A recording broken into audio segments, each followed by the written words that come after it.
Testing.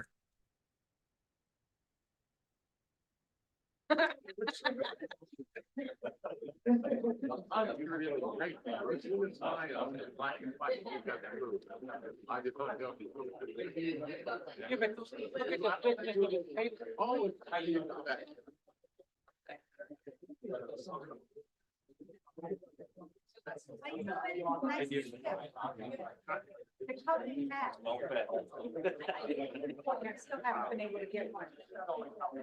Seriously.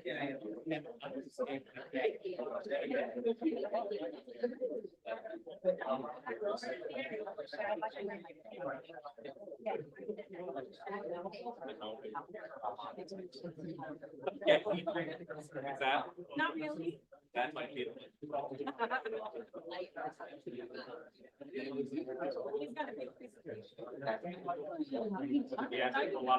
Hello, testing. Bruno testing 1, 2, 3. Bruno testing 1, 2, 3. I can hear you perfect. Can you hear me? Yeah, I can hear you. Awesome. All right.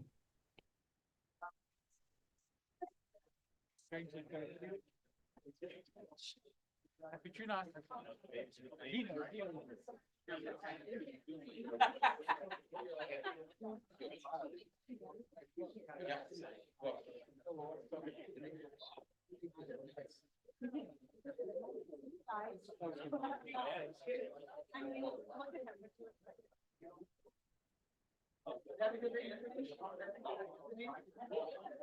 Fine until that happens. He was fine, completely fine.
Hi, how are you? Good to see you again.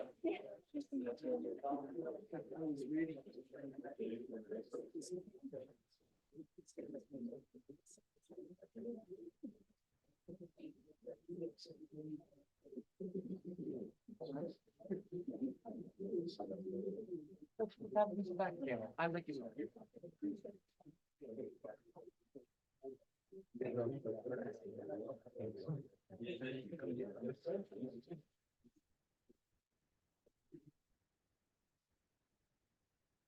Good evening, everybody. Welcome to the regular city commission meeting for the city of Deerfield Beach for Tuesday, October 21, 2025. Madam Clerk, would you call the roll, please? Commissioner Hudak, Here. Commissioner Plout, Here. Commissioner Shinetsky, Here. Vice Mayor Preston, Here. Mayor Drosky. Here. Everyone would please stand for a moment of silence and pledge of allegiance, which will be led this evening by Commissioner Hudak.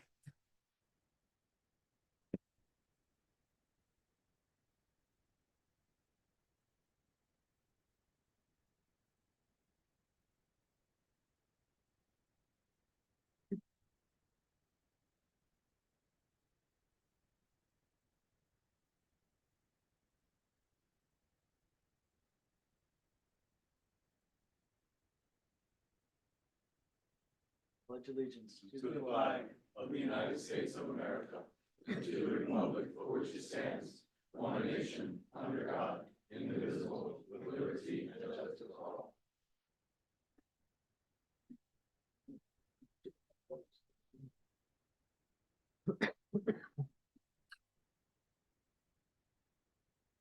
First, this evening, we have the approval of the city commission meeting minutes for September 15, 2025.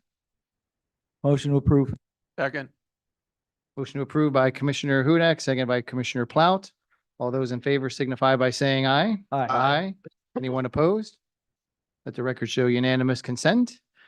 Next, we have acknowledgement of the city board minutes for the Community Appearance Board of September 10, 2025. African American Heritage Board, September 11, 2025. Code Compliance, September 9, 2025, and September 23, 2025. And the Hillsborough Inlet District Meeting, September 15, 2025. Regular meeting, September 15, 2025, first reading budget, and September 22nd, 2025, second reading budget. Motion to approve. Second. Motion to approve the city board minutes by Commissioner Hudak, second by Commissioner Plout. All those in favor signify by saying aye. Aye. Aye. Anyone opposed? Let the record show unanimous consent. Next, we have approval of our agenda for this evening, October 21, 2025. Motion to approve. Second. Motion to approve our agenda for this evening by Vice Mayor Preston, seconded by Commissioner Hudak. All those in favor signify by saying aye. Aye. Aye. Anyone opposed? Again, let the record show unanimous consent. Madam Clerk? For those attending via Zoom online wishing to speak under public comment or in an item that's open for public input, please click raise hand at the bottom under the reactions tab and your audio will be unmuted when you are recognized by Mayor Drosky. For those attending via Zoom by telephone, please press *9 to raise your hand and your audio will be unmuted when you are recognized by Mayor Drosky. Please make sure your audio is unmuted on your end by pressing *6. Thank you.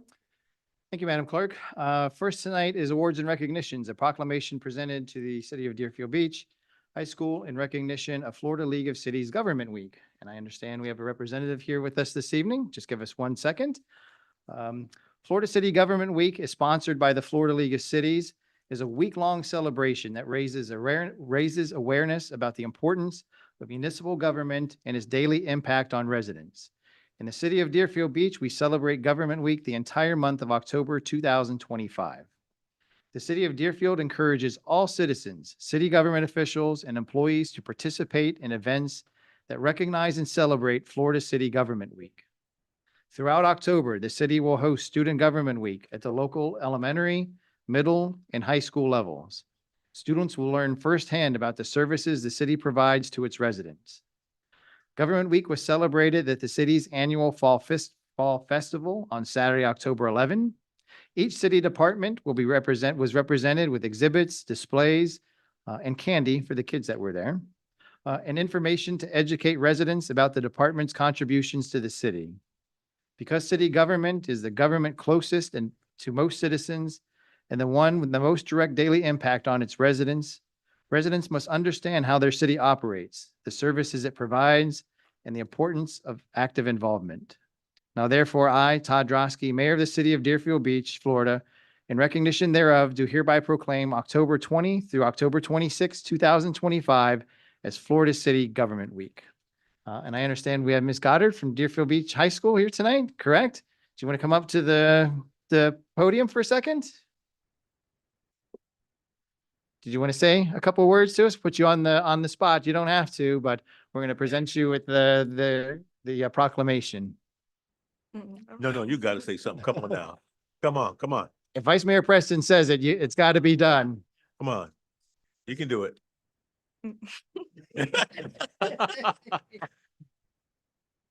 I'm okay. You want to thank the school or?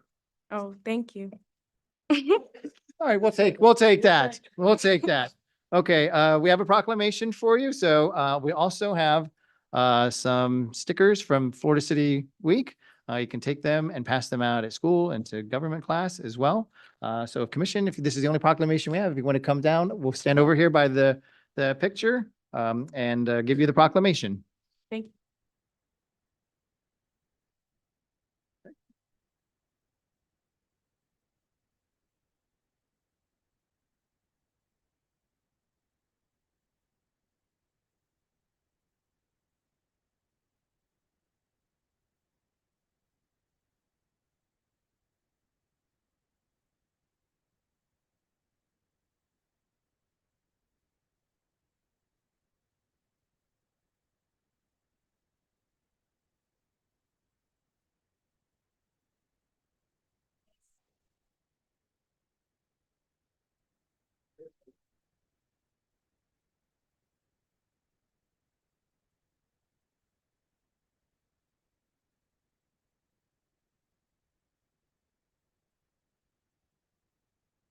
Next, we have presentations by the International City County Managers Association, Young Southeast Asian Leaders Initiative Professional Fellows Program. Mr. Gressick? Yes, good evening. Chad Gressick, Director of Municipal Services. So you may have remembered at the last commission meeting, we introduced some friends that we have in town. So we are hosting 2 fellows from the International City County Managers Association, the Young Southeast Asian Leadership Initiative. We have Amanat from Thailand and Marina from Cambodia. Unfortunately, this is their last week with us. It's already been a month, believe it or not. But they've been incredibly busy, doing a whole bunch of things throughout the city the last few weeks. And it's truly been an incredible experience for everyone that's participated in this program. I do want to again acknowledge staff, and in particular, Mrs. Hillary Silverstone, as well as George Sullivan, for all the assistance with the scheduling, the coordination, and logistics over the last several weeks. At this time, I would like Hillary, and Hillary has a special guest as well. She's going to come up and talk a little bit about what she's been doing with the fellows the last couple of weeks. And then we're going to have the fellows come up and do one last presentation to give you an overview of their trip. So thank you. Thank you, Mr. Gressick. Mrs. Silverstone, the city employees keep getting younger and younger. He has a big speech tonight. I apologize. This is a little unconventional, but I really wanted to be here for our fellows tonight. My name is Hillary Silverstone. I'm the sustainability coordinator here with the city. This is Connor.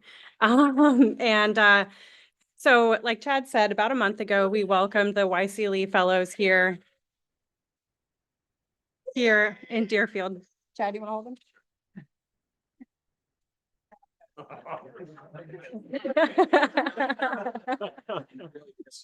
Have you ever held a child? Eddie might have a surprise for you. So we welcomed the YCLE fellows here about a month ago, and the intention for the program, obviously it's an exchange program for the fellows to come from their countries, Thailand and Cambodia. And they are both sustainability experts or sustainability young professionals in their countries. And the idea was for them to come here and learn about how we implement sustainability as well as many other topics in local government.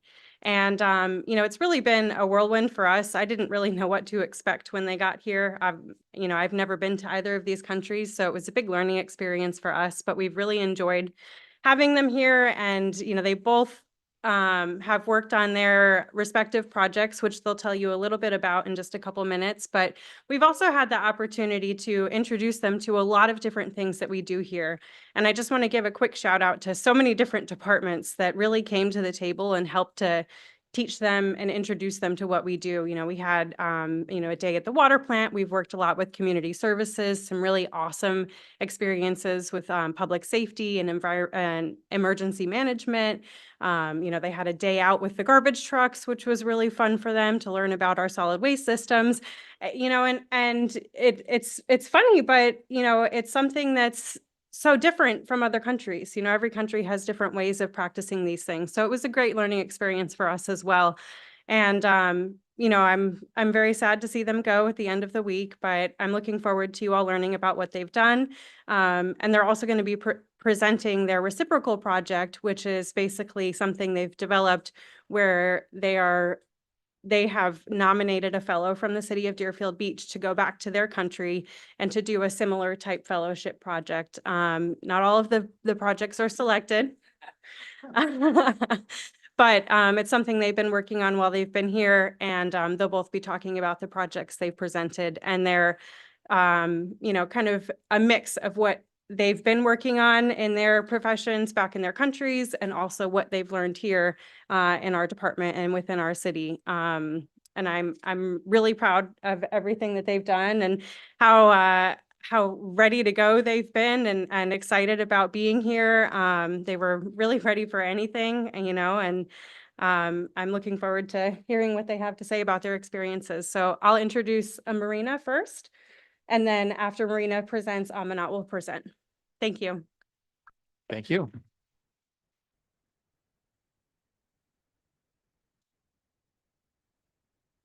Okay, good evening, respected Mayor, Vice Mayor, and the member of City Commission and college and everyone here. So I am honored to be here again for the second time to share with you all about my learning journey, my experience that I stay here in the city of Deerfield, like 4 weeks here. Because I have learned a lot, like Hillary mentioned about, I have a chance to engage with a lot of with different department, met different people from different background and different professional career pathway. So yeah, so I will share with you all what I have been doing, and so for our fellow program, we are under the guidelines supervised, coordinated by the Office of Sustainable Management, with Chad and Hillary that put a lot of effort to make sure that we are have a chance to engage more with program, to learn, to engage with people, to learn about culture, about any sectoral implementation project in the city of Deerfield, and to make sure we are safe and happy and have the best of our time here. So I'm so thankful for the college in the Office of Sustainable Management. And apart from that, with working under the supervisor of the department, I have a chance to learn about two important sustainability projects that they are currently implementing that related to waste management, because waste management is one of the important sector, not only in US but across the globe.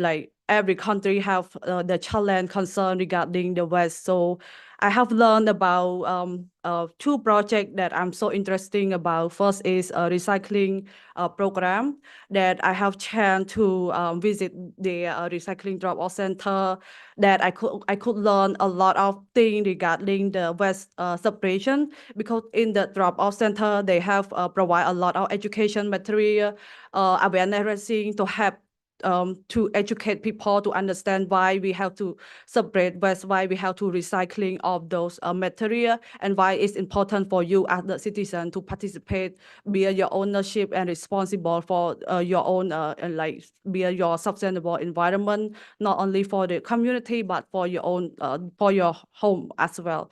And also I learned about the waste collection service that very well organized, forward thinking system. Each stage of the waste process is very comprehensive, and for me it's very eye-opening, because I come from the developing country and come to learn in US. So I feel like I appreciate how I can learn, and experience, hand-on experience to see the waste service in the city of Deerfield.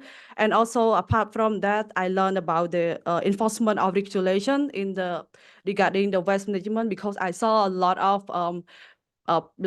community, they are willing to participate to bring their waste to the recycling drop-off center, because I have a chance to engage with GIS team, and they do have the tracking system to track the number of people who drop the waste. And I saw a lot of people participate with. It's very amazing, because it's not really easy to empower people to do their own thing. So I think this initiative very significant and important. And another thing is I learned about the compost. Composite is one of the solutions regarding the resilience and sustainability part of climate resilient, because food waste is one of the I can say the primary challenge that create a lot of carbon footprint. And I saw the compost program is very important, not only for build the sustainability resilient, but also to improve the economic as well. So yeah, and I also have a chance to engage with the college in the Department of Public Safety. They share with me the hurricane flooding map, which I feel like it's very important to see the map, because the map is not only awareness about the flood area, but also tracking all the information during the disaster to understand the risk, vulnerability, and also to maximize the preparedness during the disaster happening. And also I have learned regarding the use that they are using the GS to not only monitoring and managing the safety program, but also to aware and educate people by using the map to show why it's important for you to participate in all emergency and disaster. And especially they are build the readiness, like we are not really know when the disaster happened, but they have every resource and every material and strategic method in hand that while disaster happen, they are ready to respond and to cope with the whatever happening for their own community, for the city as well. And apart from professional working experience, I also participate with community service activity that I joined the breast cancer work with the aging center that I connect with the senior people, like senior there. They are very active. It not really when you are older, you want to find something that cheer you up. And in Cambodia, we don't have kind of that place. So while I was in the center, I feel like the senior, they are really engaged. They like make friends and they connect with each other. And I found it very, thing that I never have experienced that before, that I can consider as the culture shock as well. So yeah, but it was very good experience. And I also participate in down plan that I have a chance to engage with another colleague from different private sector that come together to do the volunteer work that contribute to the provide like beer the sustainable along the beach. And also I participate in 4 events as well to share raise awareness of the sustainability project. I met a lot of like community people that come together because it's really a good opportunity for me to see how they are doing their daily life from apart from their professional work. And I saw a lot of people come together. They are very friendly, engaging, and this is very new for me because I kind of introvert person. I'm not really engaged, but I'm so thankful because they always come to say hi and engage with me. That part of my good experience as well. Yep. And also I have a chance to visit the water treatment plant that I learned they have operate like 24 hours a day to ensure that the water is safe, clean, and aligned to the health standard that before they distribute the water to all the people in the city of Deerfield. And I have learned a lot of process, which is technical to me because this is my new thing that I am learning. In Cambodia, we have the water treatment plant, but I never have a chance to see. But in Deerfield, I have a chance to go to see how they do work. And for me, it's very technical, but I've learned a lot how the college, they are trying to work their best in order to ensure like the clean water are clean and safe before they are distributed for people, because water, we can, like in here, we can drink the water from the tap water, which is good for us to sell for like like buying another water. So I think it's very good experience. And yeah, so this is one of the, like Hillary mentioned, that we have to implement our own project while we are going back to our country. So for me, after a lot of engagement with the support from the college and reflection, I learned that I'm so interested in waste management components. So I come up with the idea that I want to implement the project that could contribute to develop a green Tonle Sap community through waste management and promote behavior change at my own community. So the project will be implemented in Siem Reap province, one of the tourist province in Cambodia. And the goal of the project is I want to enhance the participation of Tonle Sap community to create the sustainable green environment by promoting their behavior change in waste management, and also to empower women in the Lesa community to take active leadership role in driving environmental change at their own community. So why I am coming up with the idea? So in Cambodia, there are a community that we call floating village. So you may see on the photo that the people are living along the Tonle Sap area, and normally they always dispose their waste into the river, which cause a lot of challenging and problem because they don't have access to knowledge.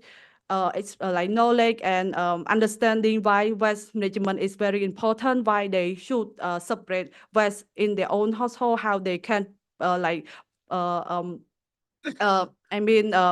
separate the waste properly without throw the waste to the river.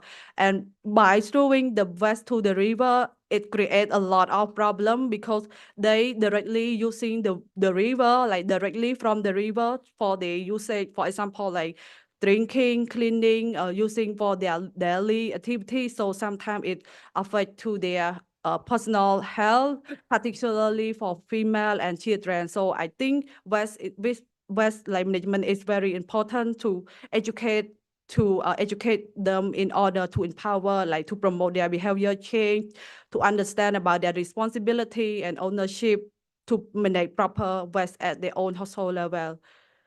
And with this is the just like the photo example, but this is the real photo that I took from the reliable source from the internet, that you may see a lot of waste along the river, and then people are living there and using the water. So the water is very important there. So it's very challenging and a problem that I think it would be need like young leaders as me to go to just like contribute to at least empowering them and also educate them, provide awareness to understand why it's important to address this issue, and to help them to understand why it's important to manage the waste properly. So so like I told, like the project, we have the community through engage, provide awareness regarding the 3R, reuse, reuse, recycle.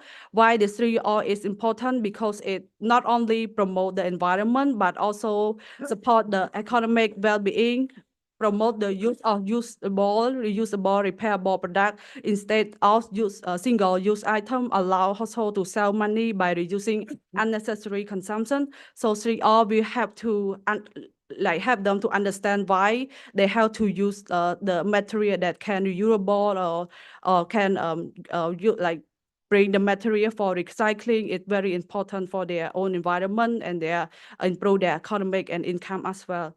And also provide technical knowledge and hands-on experience household regarding composting and organic waste management, because home composting technique is very important, that they can not only generate the income, but they can use the composite to create the organic fertilizer for their own agricultural activity, or sometimes they can use the skill to find the job, or they can create their own composite to sell, because in the area it's also part of the agricultural area, so it would be helpful for them for their livelihood.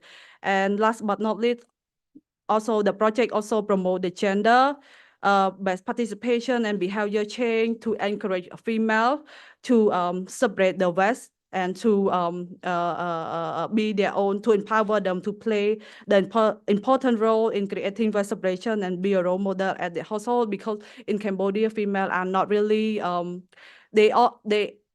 I can consider they are vulnerable in their own household, because they are rely on their husband, and sometimes anything happen, they always become the victim. And so that I want them to take on and empower them to do something that better for their self and their household and their community as well. So apart from that, because like the project, we have a chance to for us to host the fellow from the US.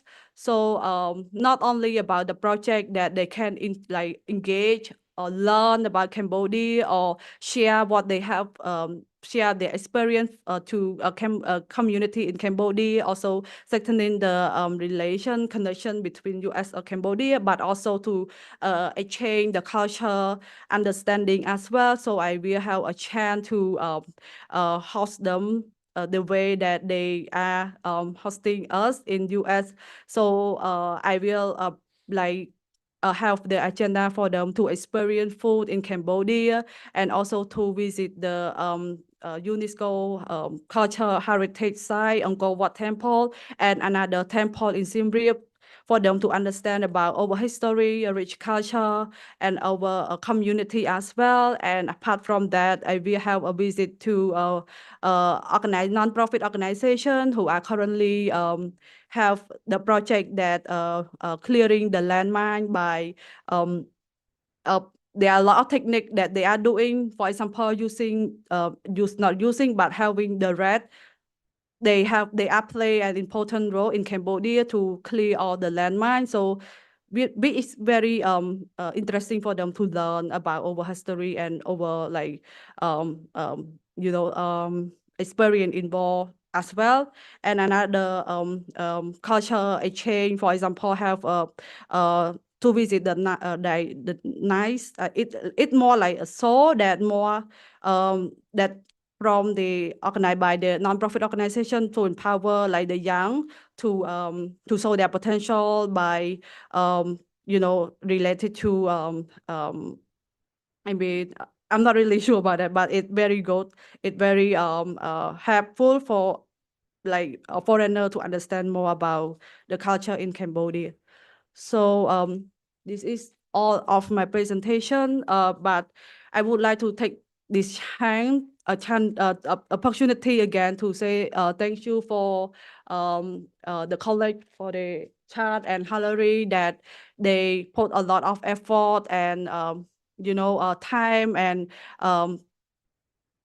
for us to feel like it's home, because it's not really easy for me like coming to US alone, living alone, and I feel homesick and I feel like I have a lot of culture shock, but Hillary really here to help me and to make sure that I safe, and also I have a chance to engage more, and always provide opportunity for me to engage with a lot of people, which is very thankful for their effort and their arrangement and coordination. And thank you so much for me today, for helping me today here.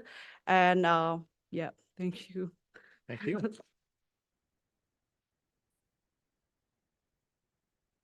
Don't go away. Come back up. Do we have any questions from the commission? I have a couple for you. We're not gonna let you off the hook that easy. So a couple questions for you. What are your next steps after Friday? What do you do on Saturday? So on Saturday we are Well, not literally, but what are your next steps in your education? What is next for you? in education or the time in US? Because like on Saturday we are fly to the DC for closing event. Okay, so on Saturday you go to Washington, DC? Yes. Okay. Right. And then how long do you stay there? I think like 3 days. And then from there, where do you go? So in DC we have the closing event, like a lot of agenda right now that I saw on the email. We have like because they have all fellow together to go and have a networking event and session regarding the sustainability and environment, and we will have a chance to meet a lot of people from the government sector as well. And you're gonna tell them how much you love to Deerfield Yeah, I Beach, would. right? I would like to share them because this is my first experience, and I've been telling my coordinator ICMA that how much I learned in Deerfield, and I really love the city because in Cambodia a lot of I would say a lot of pollution, but in here I feel a lot of get a lot of fresh air, and the city very clean and the environment very good and very safe, that I would say. I have a very good a very good experience in the city of Deerfield. Yeah. Okay. And then one of your project goals was to promote behavior change back in Cambodia. And on one of your slides, you were talking about composting and the 3 Rs. Is that the behavior change you were talking about? And what one specific behavior change would you like to take back to Cambodia? Yeah, for me, I would like to integrate the solution. For the behavior change, we will have like the training for capacity development. Apart from that, we will promote through, I will produce like awareness raising material. From what I learned when I visit the drop-off center, I saw a lot of like awareness raising material that describe each step for waste management, another awareness raising education regarding why people have to separate waste or something like that. So I can have all that awareness raising material at the school as well, and also at the commune hall, at the community that I work with, because in commune hall there are a lot of people go and so that they can see the information, and I plan to work with the local authority there as well. Since in my current job experience, I have like the engagement with them, so I will we work with them for them to understand what I'm doing, and in order for them to support my project regarding the part that I mentioned. Well, you're going to be busy. Yeah. So I hope we gave you something here in Deerfield Beach to take back with you. Thank you for Yeah. being with us, and we appreciate you being here. Yeah, thank you so much. Thank you. Yeah.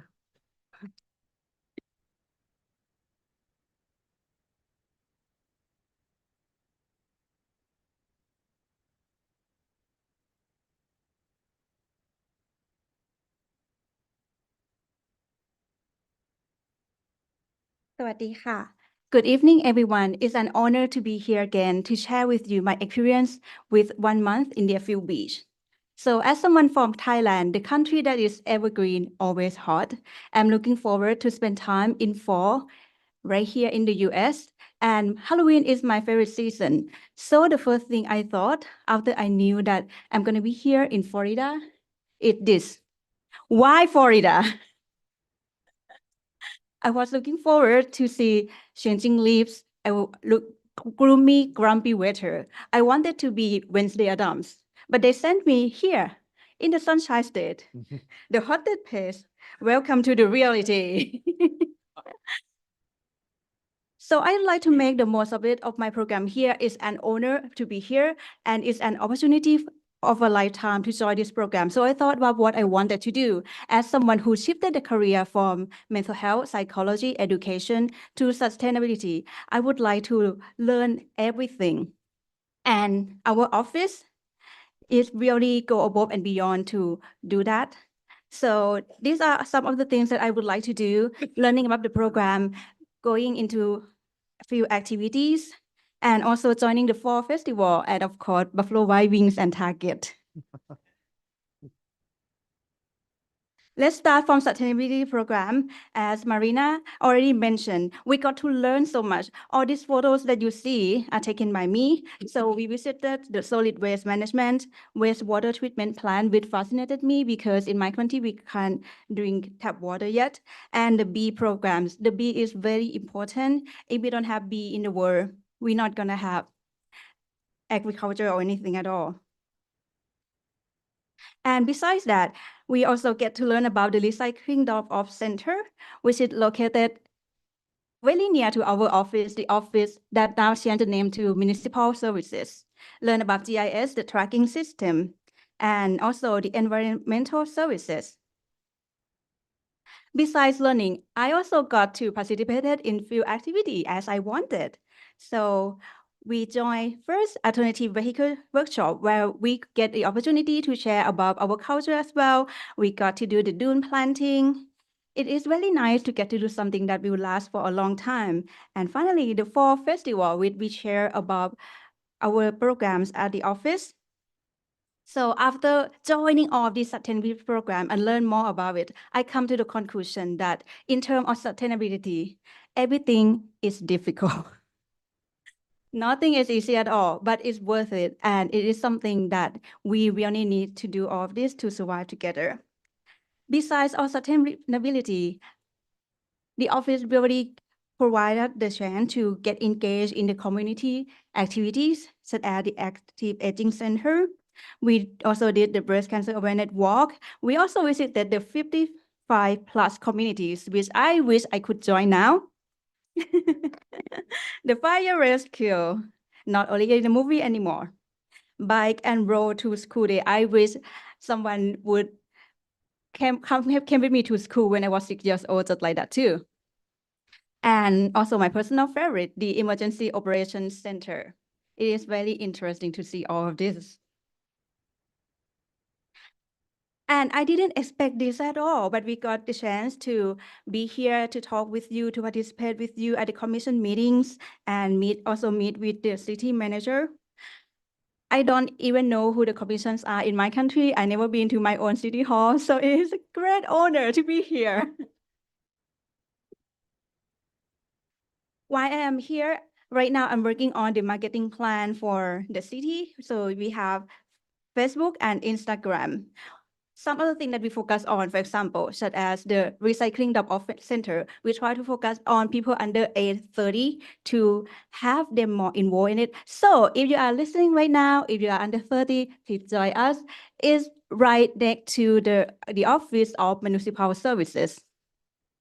And of course, we also working on the reciprocal project because it is an exchange program. Although the chance to get the funding is only about 20 to 25%, but I hope that we could get it. You already know about my project. It's about sustainable finance. We're trying to influence in the policy level by engaging with the regulators and financial sector. But it's my selling point, Bangkok, Thailand. So right here, you have beautiful beach. In Bangkok, we have nightlife. And we nominated Chad as our US fellow. And if we got to do this one, yes, because he knows about policy, right? In the policy level. And he has over 20 years of experience. And if we got to do this one, he will have to adapt a life in Thailand without having to use car and without having to cook.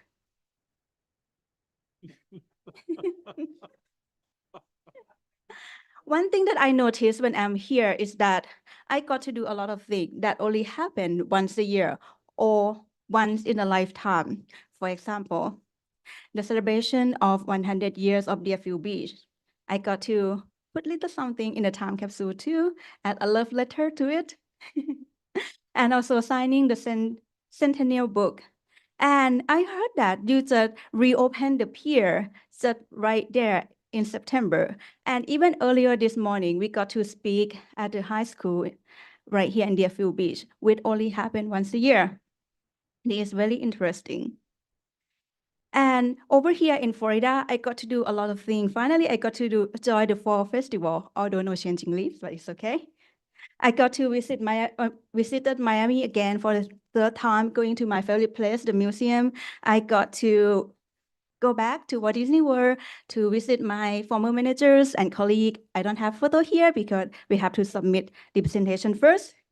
And as you can see in my photo, sometimes you wanted to be Wednesday Adam, but life called you to be Barbie, so you become a Barbie. And this is what I think. For me, personally, I'm a spiritual person. And sometimes we know what we want in life, but God or the universe or whatever that you call knows it better than me. And I think this is the best place to be ever. I got to learn even so much more than what I could ever dream of or ask for, what I could ever imagine. I'm so glad. So I would like to give honorable mentions, of course, to our team here in Deerfield Beach. Thank you so much. Thank you, Chad, Hillary, George, and not only three of them, but people in the office also very warm, engaging, and even extended to the community. For example, when we visited the Center of Active Aging, they're very welcoming. I feel like I'm very welcome here. This already feel like home. I'm so thankful for this program that I got a chance to do all of this and speaking in front of you. So thank you, the U.S. Department of State, YCD program, ICMA, and also Freebie for taking me to shop.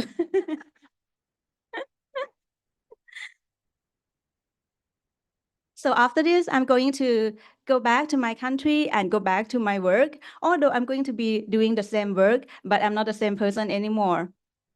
Besides the knowledge in professional, I gain more confident. I feel welcome here, and also feel much more confident in my speaking skill too. And with all of this experience, I will do my best, not only in my professional career, but overall as a whole person from now on. Thank you so much for giving me this time to talk with you. Thank you. สวัสดีค่ะ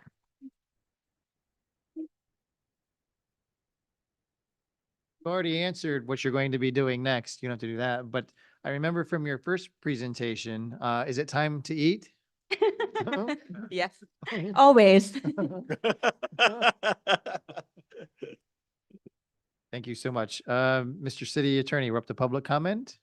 Yes, Mr. Mayor. We are now at the public comment portion of tonight's meeting. Persons addressing the commission shall state his or her name and address and may speak for 3 minutes. This is the time for public comment on items that are not on tonight's agenda. If you have public comment on an item that is on tonight's agenda, the time to do it is after I read the title into the record and the mayor opens the public comment period for that item.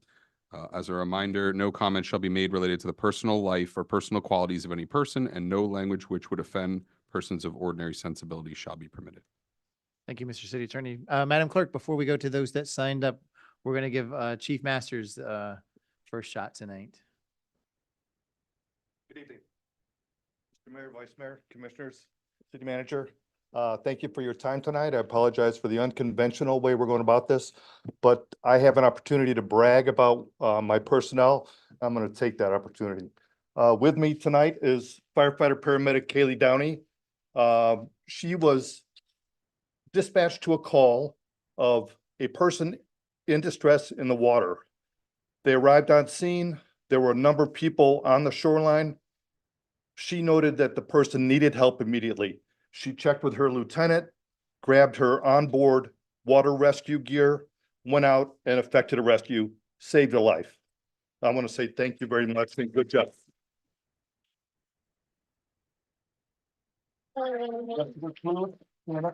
They were with me.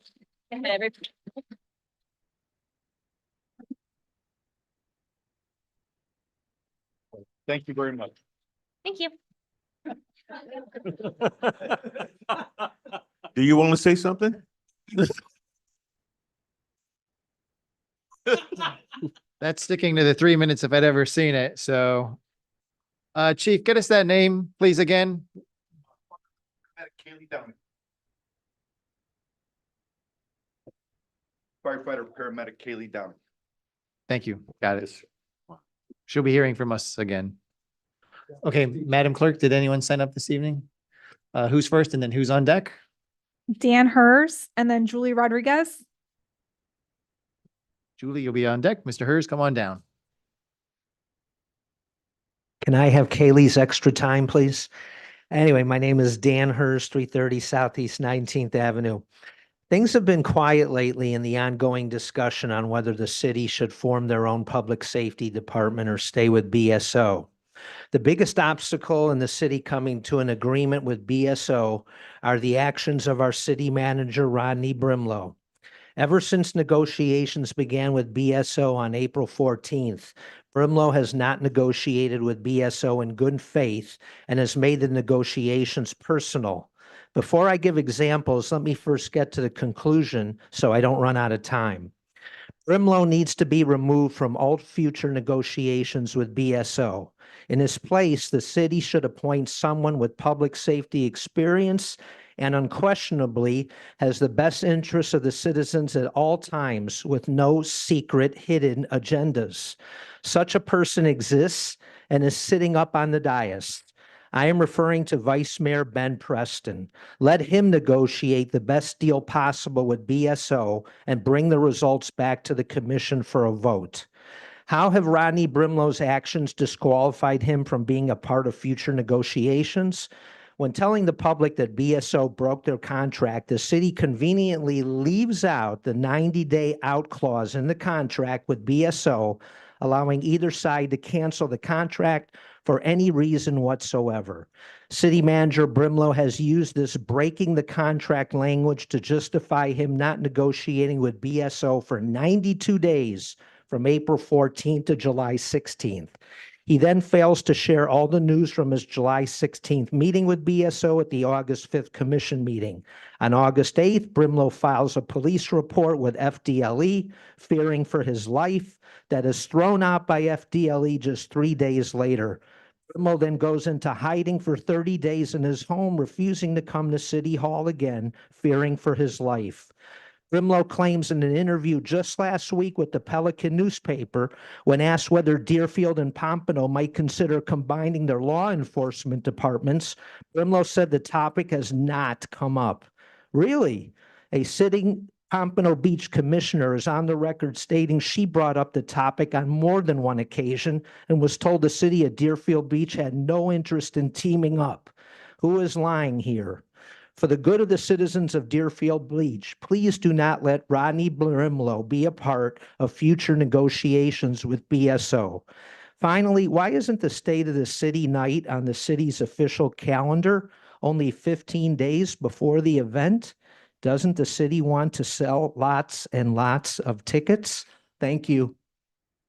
Thank you. Ms. Rodriguez, you're next. And who's on deck, Madam Clerk? Major D. Giovanni. Okay. Good, Ms. Rodriguez. Thank you. Commissioners, Mayor, how are you? My name is Julie Rodriguez. I reside at 150 Southeast 7th Street in Deerfield Beach. I have two important things I want to bring up. The first thing, I have an issue about trees on 2nd Avenue going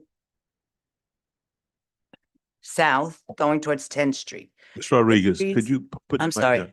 The trees are coming together, okay? Right now, where I live on 2nd Avenue, the grass doesn't even grow there.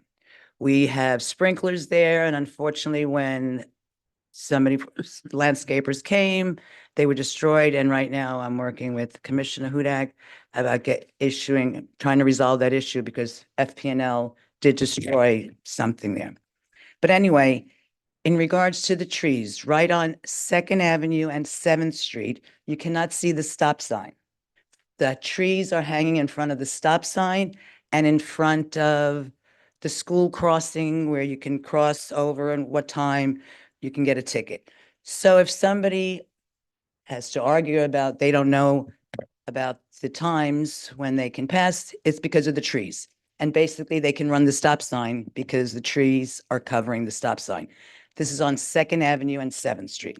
I would like to see somebody address that. And the second thing is 2 weeks ago, I brought up the fact about the tickets, the red zone tickets, whatever they're called. And I asked about where's the $100 going? And I missed the meeting before and somebody was kind enough to show me how the breakdown is.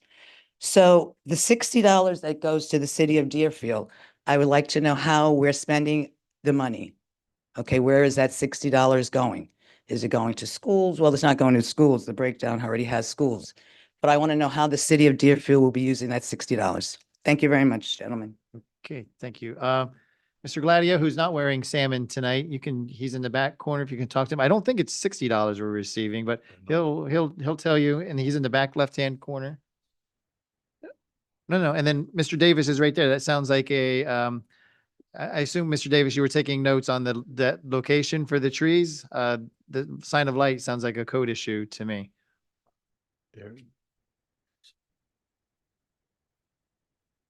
Don't want to take away from your time, Mr. DiGiovanni. Give us 1 second. Okay, Madam Clerk, is anyone on deck after Mr. DiGiovanni, the major? Janice Fulmore Tigner. Okay, now we're set. Sorry, thank you. No problem. Good evening, Mayor, Vice Mayor, Commissioners, City Manager, staff, and residents that are with us. First off, I just want to commend you for the Fellows Program. That was really a treat, being able to hear that. That sounds like a terrific program. But I'm here also just to remind you on behalf of the sheriff, the Broward Sheriff's Office, importantly, the 296 exemplary employees like the one we just heard about that have dedicated their lives to serving this community. I just want to remind you that I am here willing to engage with the city. We care very much about the city of Deerfield Beach. We care very much about the 80,000 plus residents that reside here with their families. And I am here just to let you know that I have been diligently working with all our municipal partners that I have an opportunity to engage with, working on new contracts, successfully able to get new contracts signed and other contracts very close to being signed. And I just would love to have that opportunity to continue to engage with you in this city to further the contract negotiations. I believe with a little bit of faith, you can accomplish much, and I still have faith and hope that there's opportunity to engage with this community, to engage with this commission and its leaders. And I just want you to know that I'm committed to that. To whatever I can do, I'm always available. I'm always here. I do apologize for not being here at your October 7th meeting. I was actually out of town. But one of the first things I did when I came back was actually watch that entire meeting, just to stay in tune with what's going on in the city of Deerfield Beach, to keep my finger on the pulse of this community. And I was encouraged because I felt that there was at least some hope that the dialogue on this commission was that they do hope to negotiate with BSO. And I just want you to know that I am somebody who is here to do that on behalf of the sheriff's office and its employees. And whatever I can do to help toward that end, please know that I'm here, I'm committed, and I'm willing. Thank you so much for your time. Thank you, Major. Appreciate it. Mrs. Fulmer Tigner and Madam Clerk, is there anyone on deck after that? Okay.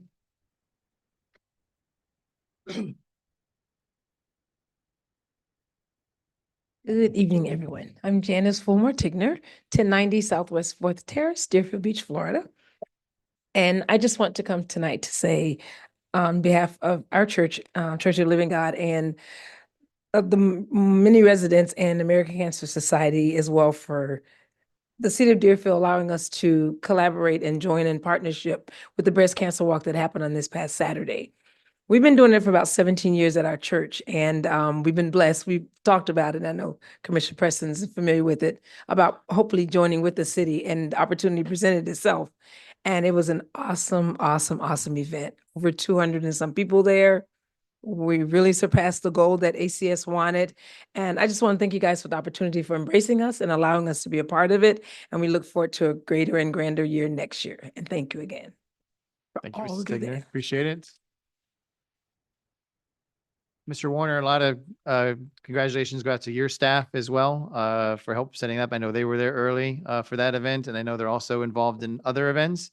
And I've been getting extremely positive feedback for your staff. I'm not going to drop names now, but just know your staff is doing a good job out there for this event and the other events that are going on. So thank you.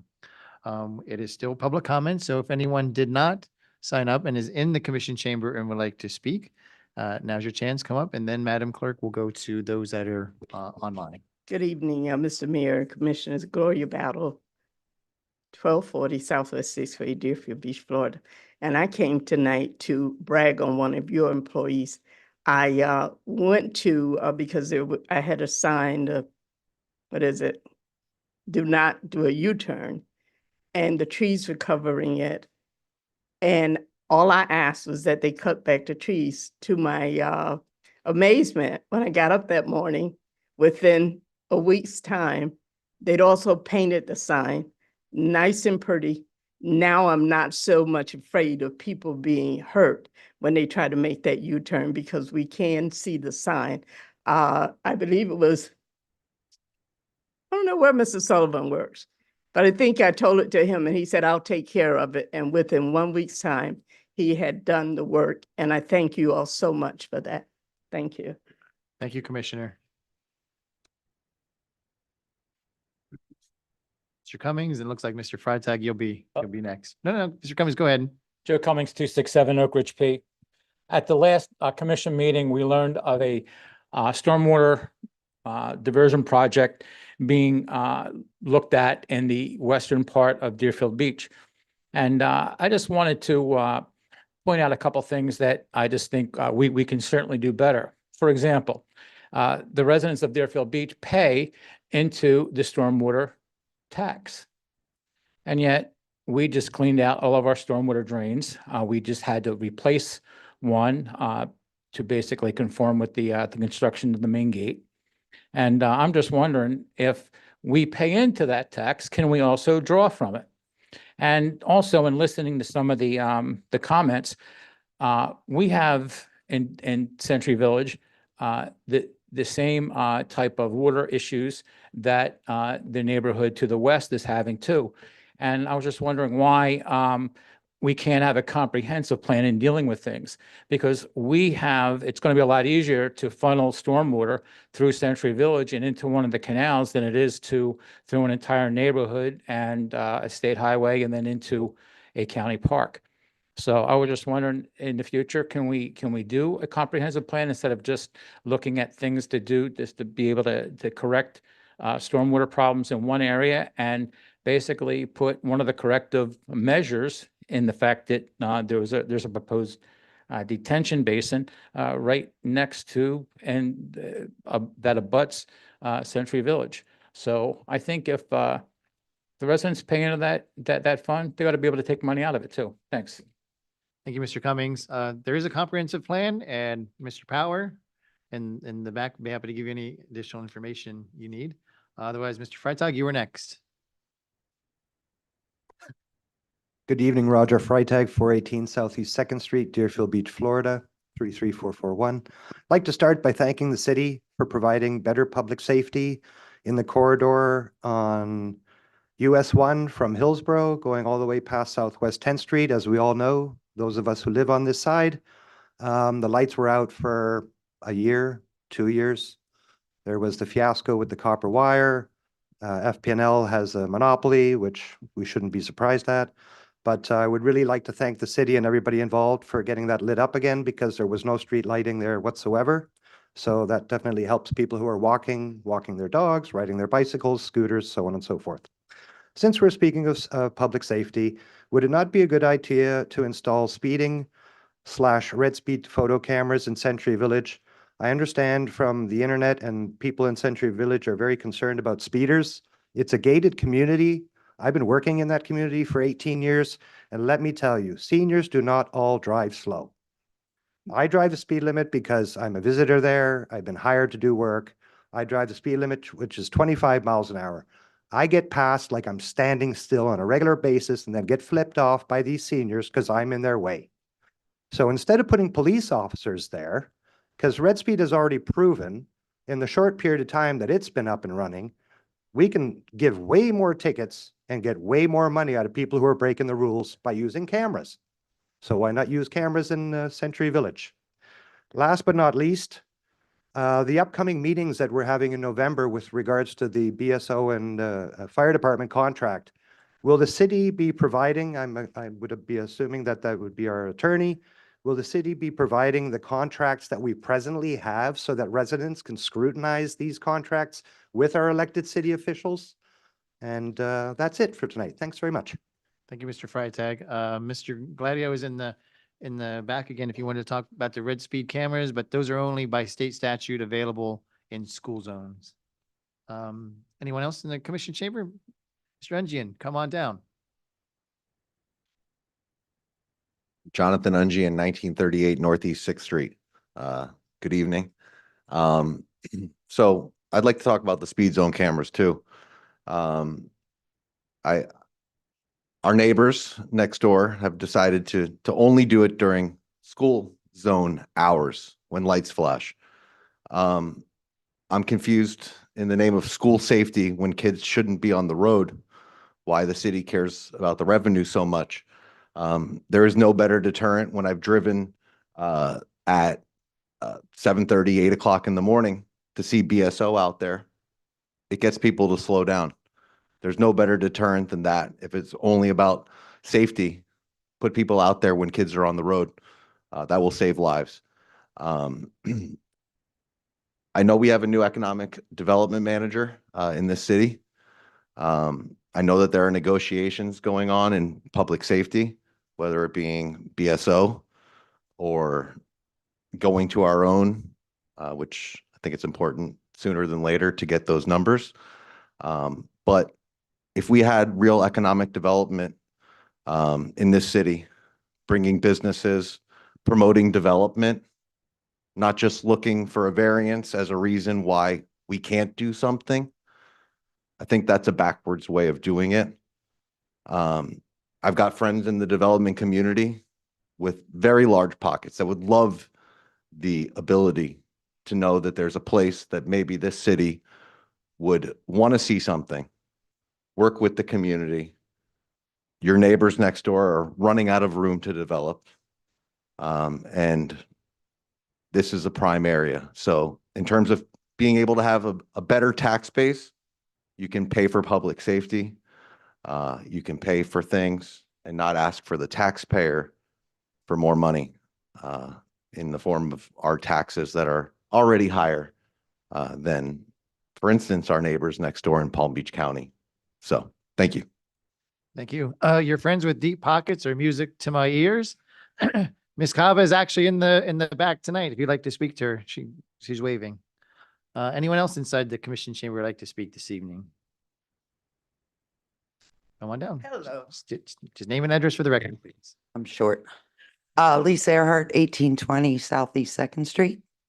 So I had an incident a few weeks ago when the city workers came out and they were doing the fire hydrants.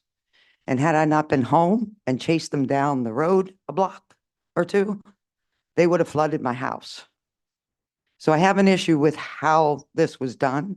However, I've had no luck whatsoever reaching anybody who is interested or, has any authority to, I have video, I have the truck numbers, I have everything. I'd like to speak with somebody who I can show them what happened so that I don't have to be afraid to leave my house and come home to it being flooded if this were to happen again. Okay.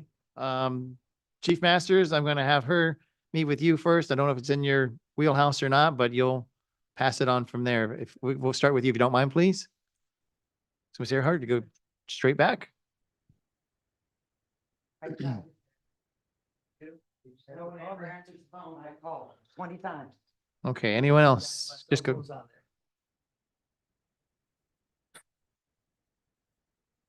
Mrs. Bracy, it's been a while. Welcome.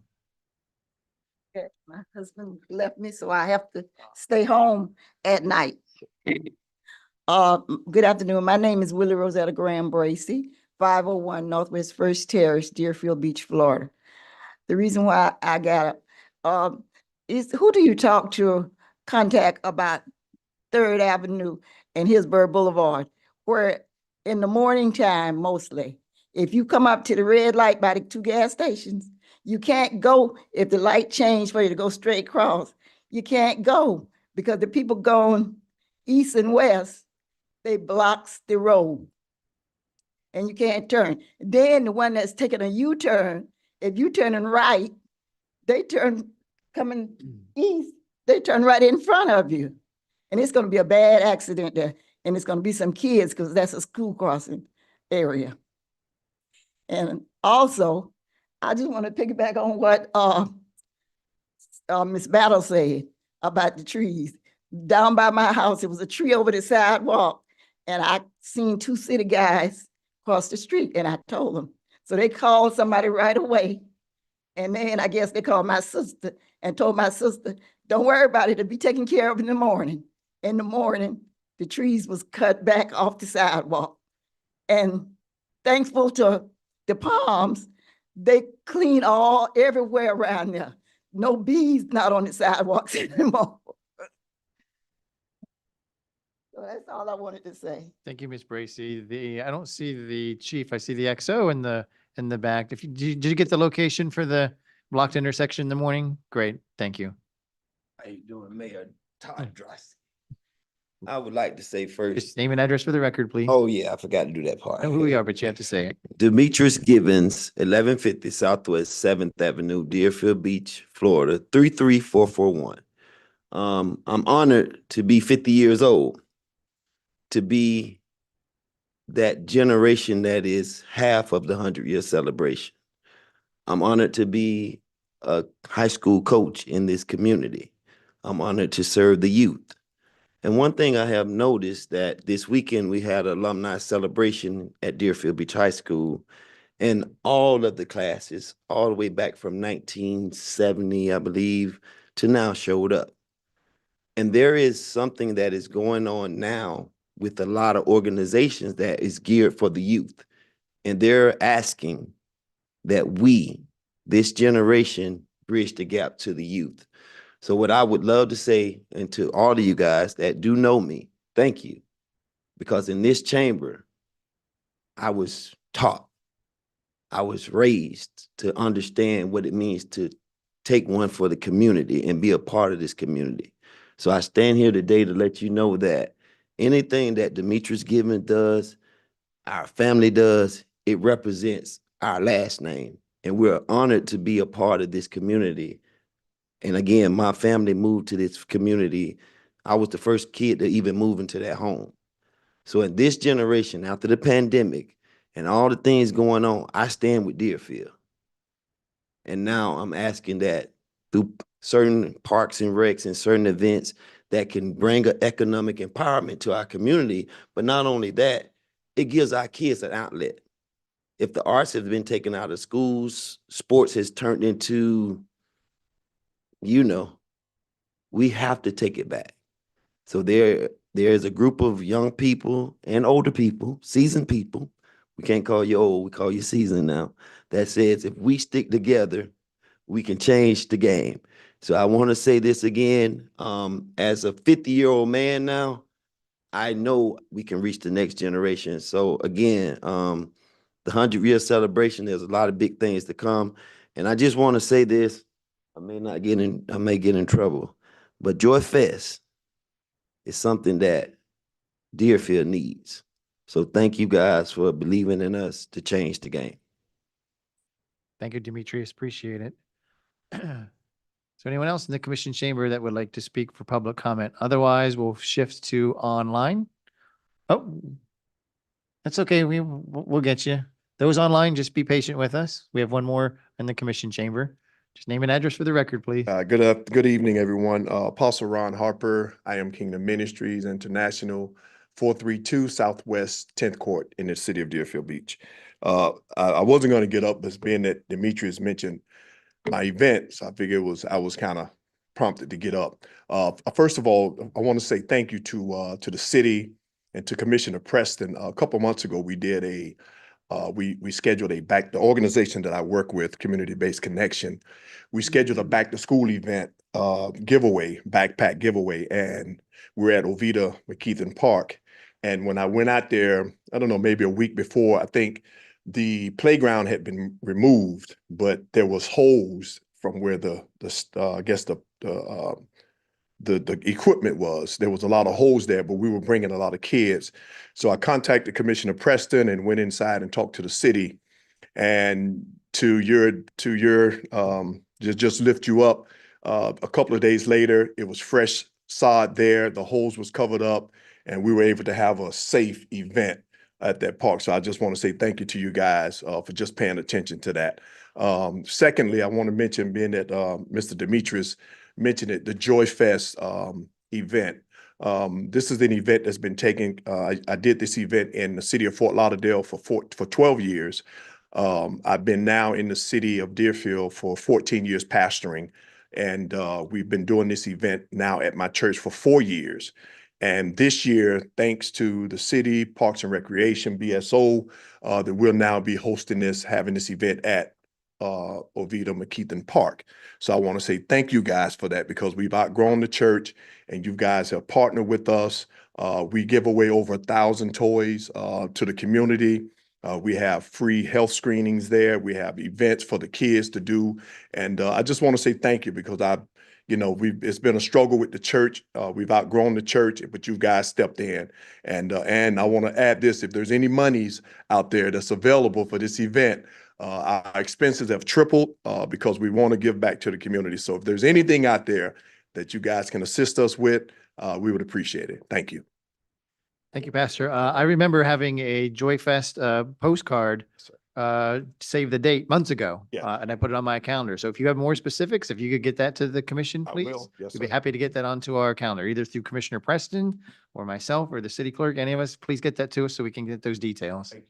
Thank you. Okay, Madam Clerk, we're going to shift to online, so I'll leave it to you to pick. Okay.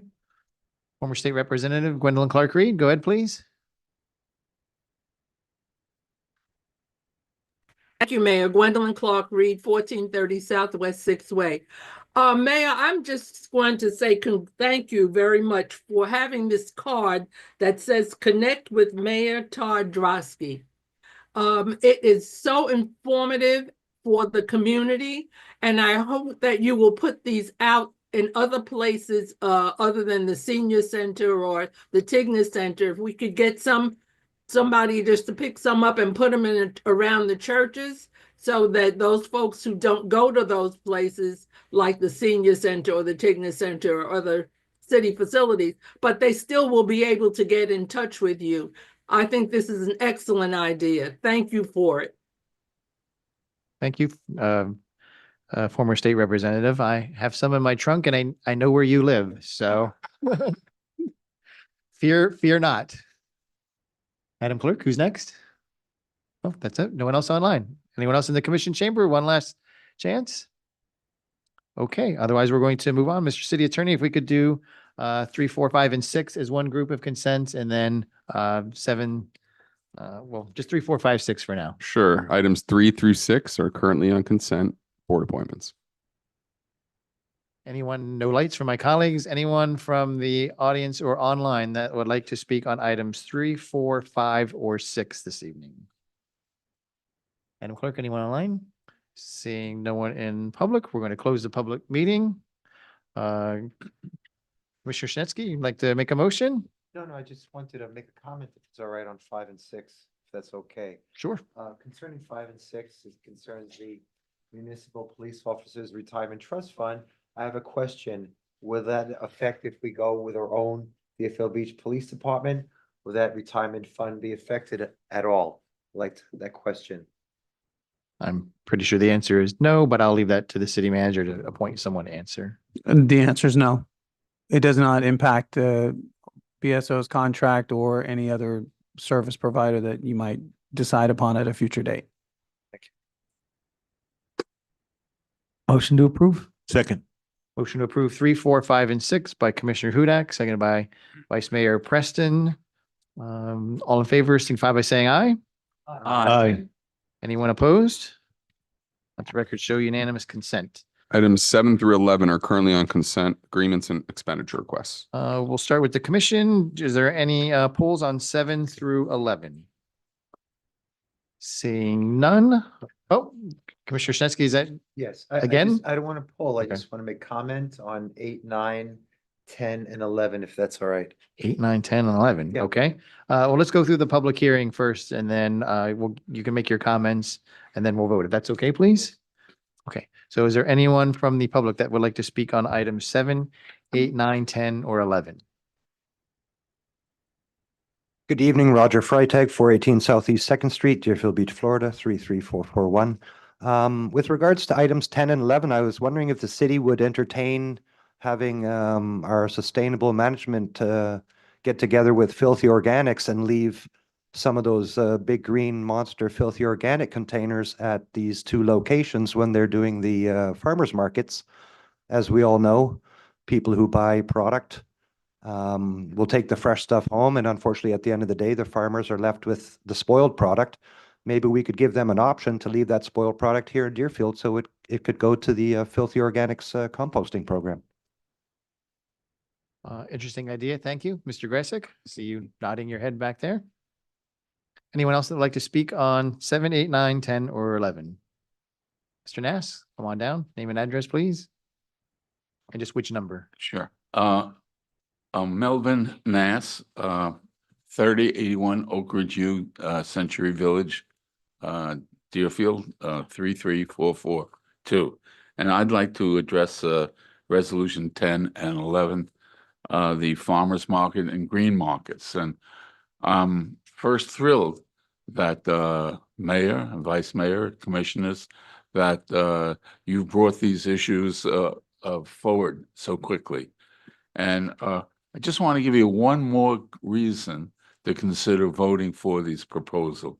And that reason is, if it's approved, there would be this Saturday 40 to 50 vendors, and I would be one of the vendors, and they're actually become your ambassadors for the city of Deerfield. You may have never thought of that, But when somebody comes and looks at my wares or buys them, I get a chance to engage them and tell them about our great city of Deerfield and the things they can do to encourage them to stay here and spend more money. So things like go to visit Deerfield Island Park, a free ferry ride, a brand new butterfly garden, the reopening of that.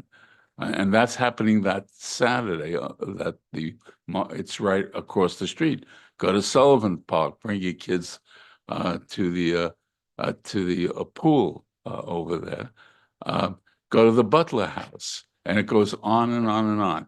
And I could tell them maybe some restaurants that are my favorite restaurants that you might consider. Why not consider, going to the beach, to go on the pier, and so forth, and stay an extra night or 2 or 3 in our great city, where they would spend their monies and we would receive more tax revenue. So I really encourage you, everybody, to go ahead, and I hope everybody it will be unanimous to have this one additional attraction. Thank you very much. for Thank your you, Mr. Nash. consideration. Anyone else in the? Come on down.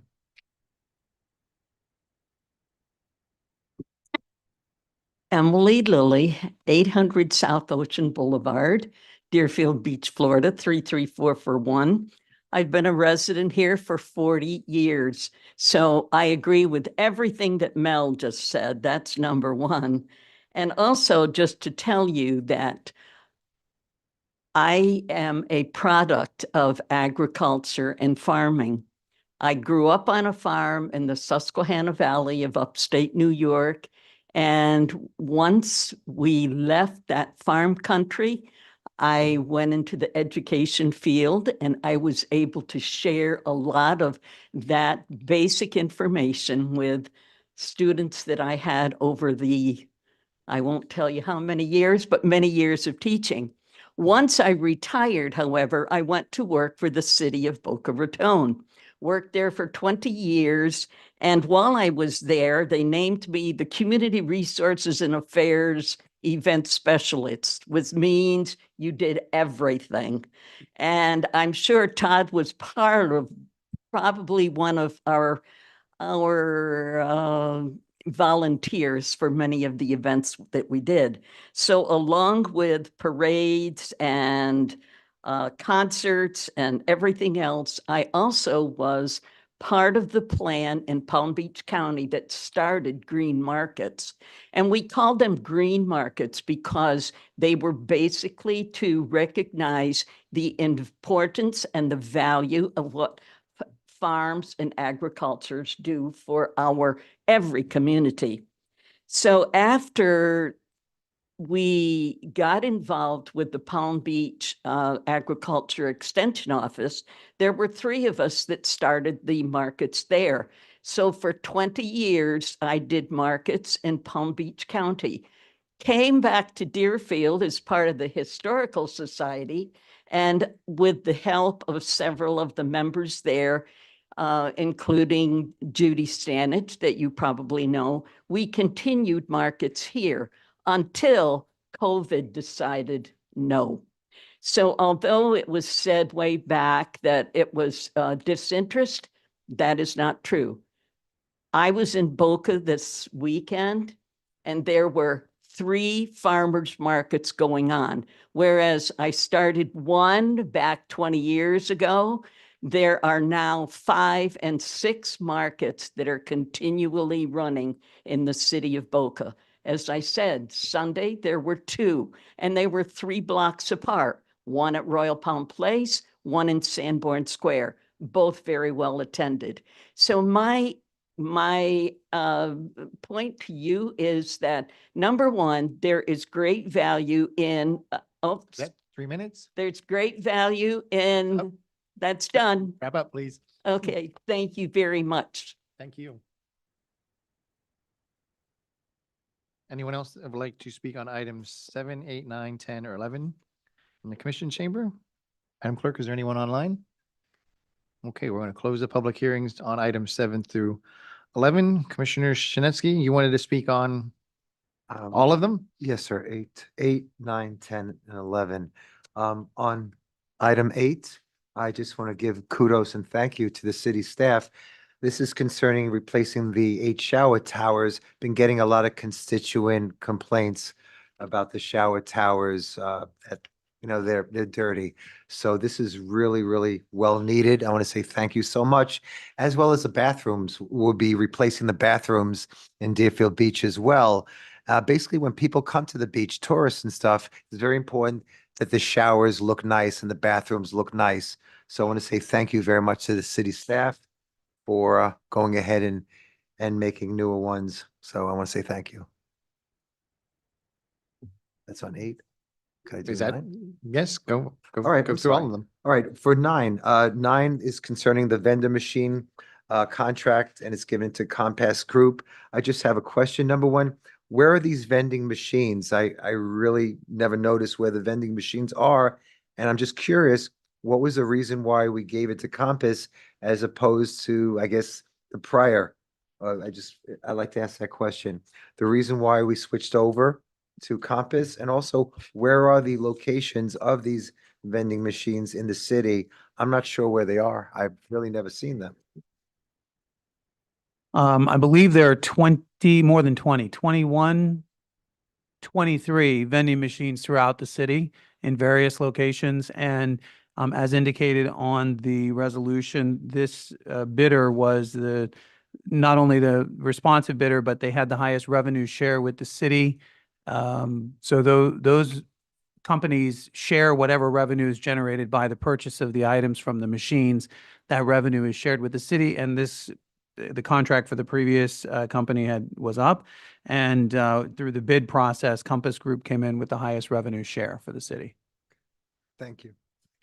In terms of item number 10, that's my district where it'll be, I guess it's called Trailblazer Plaza. It's on Market Street and it's on Military Trail and Hillsborough, and definitely in support of it. In fact, I had outreach to Century Village Master Management, and they're going to provide a bus for residents of Century Village to use this market, which is right outside Century Village. One question, I see it's on Saturday from 9 to 1, which is fantastic, but we have a large religious community in Century Village East that they observe Saturday as their Sabbath. Is there any way down the road that we could also make it on a Sunday so that they could partake on this as well? This question, if that could be done. I don't know who can answer that, Mr. City Attorney. This is not a city-sponsored not a event. city I don't know event, how we right, can yeah.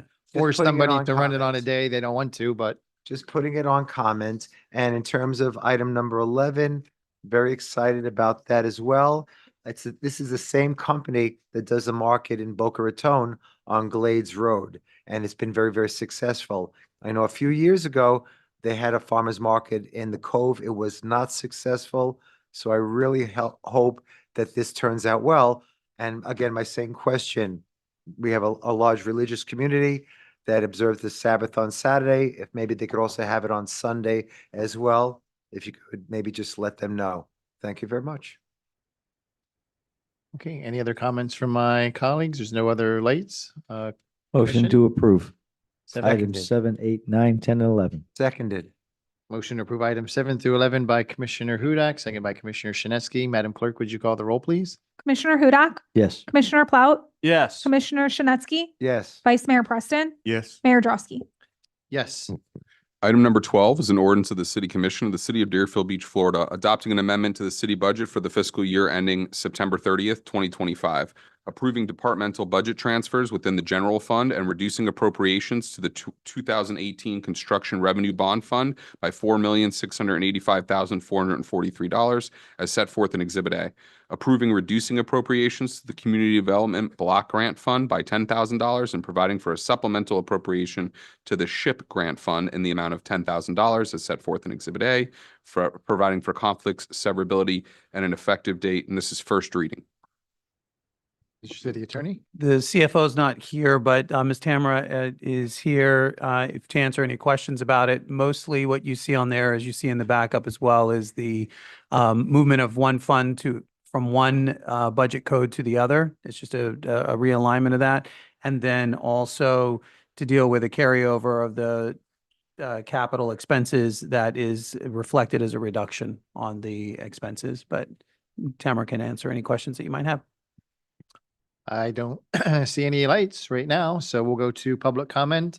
Anyone from the public like to speak on item number 12? Seeing no one in the commission chamber, Madam Clerk, is there anyone online? We'll close the public comment for item number 12. Motion to approve. Seconded.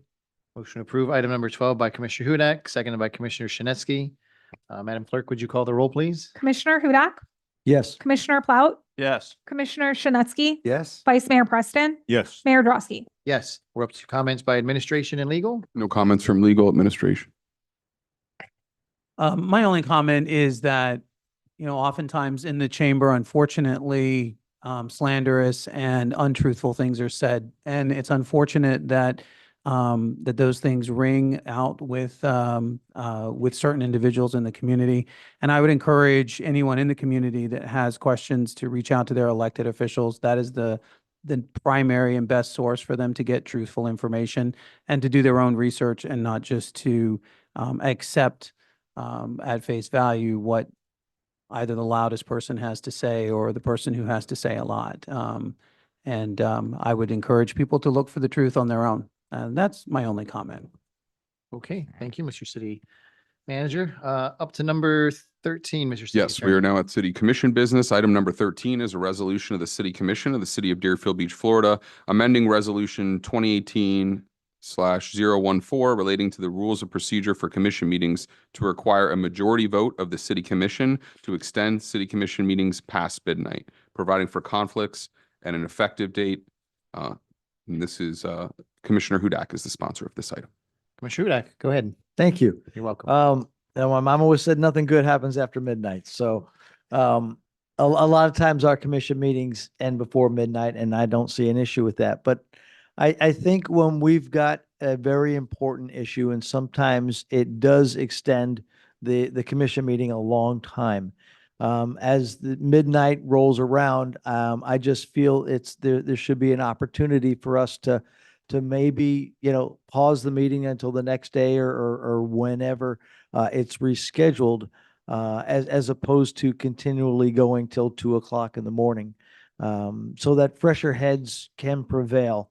I know a lot of us do work during the day, and getting home at 2, 3 o'clock in the morning, and then having to get up to go to work the next day is not fun for any of us.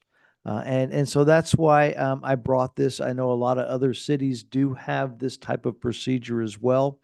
If it's close to midnight and we think we're going to get it done, again, you have a vote, and if we think we're going to be able to get it done, then we go past midnight. But if it's a point where we know that we've still got a few hours of debate and presentations, I think this gives us an opportunity for fresh minds in order to prevail the following day. And that's why I put this forth for our commission to consider. Thank you, Commissioner. Vice Mayor Preston, and then any of my colleagues to my left, if you'd like to speak. Vice Mayor Preston, you'll be first, followed by Commissioner Shinesky. I understand the intent of my colleague and what he's bringing forward. However, I think debate is healthy. Debate is good. And sometimes debate is long. And, personally, I just think that when you've gone and run for office, and sometimes that imposes on a comfortability that you might have in terms of how you want to do things. And so while the intent of this is good, I think sometimes it is important when debate is happening that you continue that debate. Now, who puts the rule on that? Only can go for so long. I'm challenged with that. And I've been in this chamber where debate has gone into the wee hours of the morning, and it has proved to be productive. So that's where I'm challenged, is that ending debate and when sometime debate should continue. The only way that we have as a city commissioner to get things resolved is by debate. We don't have the luxury of calling a colleague and saying, hey, my feelings are whatever in this certain item, and hey, what's your feelings? Because that's breaking the sunshine. And it's because of that rule, where you don't have to worry about it on the state. Certainly you have to worry about it on the local level. And I think sometimes you have to debate things out. It's just better to do that. That's my feeling. Thank you, Vice Mayor. Commissioner Shinetsky? Sure. I understand the intent. I really do. I could understand that. But we have the city commissioners have the option to make a motion to table something. So an issue. So we do have that option presently. But what's important is this. I have a daytime job. When we had the meeting concerning the evaluation, I had to be at work 8:30. I got to sleep at 4 o'clock. It's just one of the sacrifices that we're voted as elected officials that we have to do. I feel that it's very important that we listen to all the residents, all the people that coming here. When we had the debate about the Axiom project, this place was mobbed, and we made sure that we listened to every single resident concerning that. I think that's our fiduciary duty. So again, we do have the motion and the option to table, but I feel it's very important that we listen to the community because we're elected officials. We work for the public. So I don't want to do anything to stifle it. It's just one of the sacrifices we need to do. I think it's important. Just keep it the way it is. Thank you, Commissioner Plout. And then I'll get back to you, Commissioner Hudak. Thank you, Mayor. I have to agree that meetings past midnight are pretty rare. I also know that we need to do the people's business. That's why we signed up for this. I don't like the idea of pushing items to the next meeting because there's a lot of things that are time sensitive, contracts, different things like that. And I won't call out certain people or certain events, but I do think that we waste a lot of time talking about consent items. Consent items are on there because they're things that are already contracts in place, they're renewals, they're time sensitive.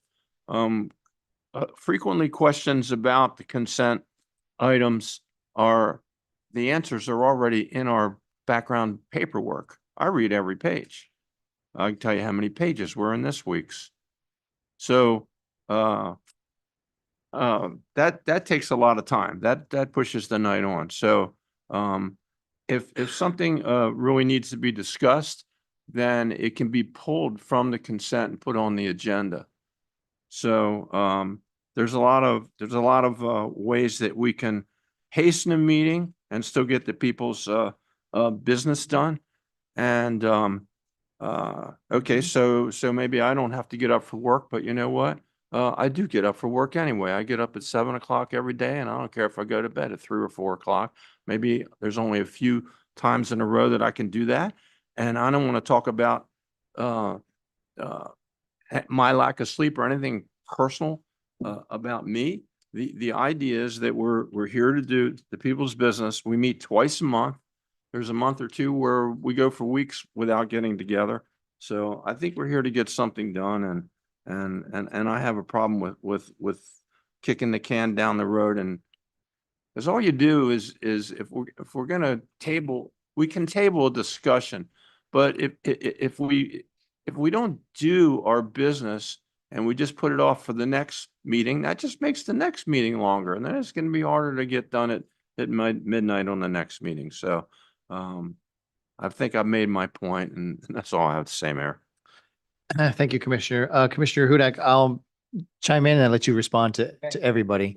I don't disagree with my colleagues. I think I know where you're going with this in preventing meetings from running long, but there are some collateral damage, I guess, as a result of that, having issues that are on one agenda rolled to another agenda, and are they noticed for that agenda or not? For example, if we were to, sometimes the next meeting is already published, so we wouldn't be able to move it to the next agenda. We'd have to move it to the following agenda. So it's actually moving it a month out. So I think it's well intentioned. There's maybe some problems in practice, and I agree with the vice mayor. We're here to debate, but I think you bring up a bigger, better point that Commissioner Plout actually started to touch on, is why do our meetings, run long? And I think, we're kind of, we've put ourselves in that position. If you watch other cities and other meetings, they're much more succinct than ours. And there's nothing wrong with us staying here and debating as long as we have to. But again, you have to remember that this is a business meeting that we're running. We're running a business meeting on behalf of the city, and the public is to come to give us comments, which means that everybody, public and commissioners, have to do their homework in advance. Nobody on this dais should be asking a question for the first time at a meeting sitting up here. We should all be discussing every item on the agenda that we have questions with the city manager or staff in advance, and getting all of our questions answered in advance. And I think that slows down our meetings as well, is that we're asking questions for something that we should already know coming into this meeting.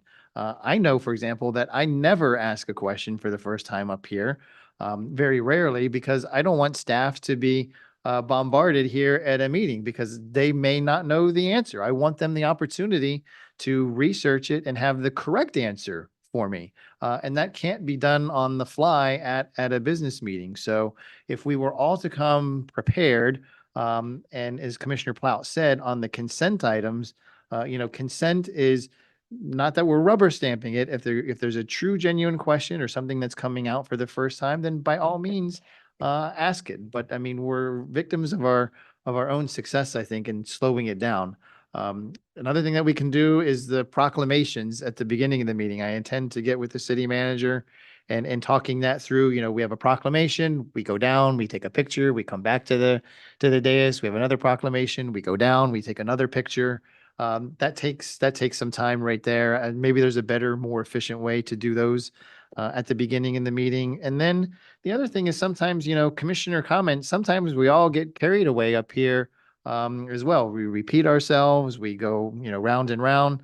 I know something, and I'm not suggesting this for tonight, but something to think about. The school board, for example, you are allotted as a school board member, you are allotted 10 minutes maximum per item, and they have a clock in front of each of the school board members, and that clock runs. When you start to speak, it counts down from 10.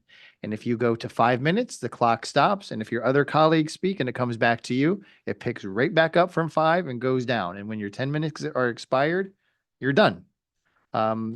If we want to, if we want to put time limits on our debate up here, which I'm not suggesting, because that's actually against debate, is if you're limiting the debate, but that's one way to make the meetings more efficient as well. But I think you ask a bigger question tonight, or at least I hear a bigger question in this proposal, is why do our meetings run so long as compared to our sister cities? And I think I pointed out some of the problems that we're having that we need to work through. But voting at midnight, I don't think is going to solve the bigger problem that you're asking.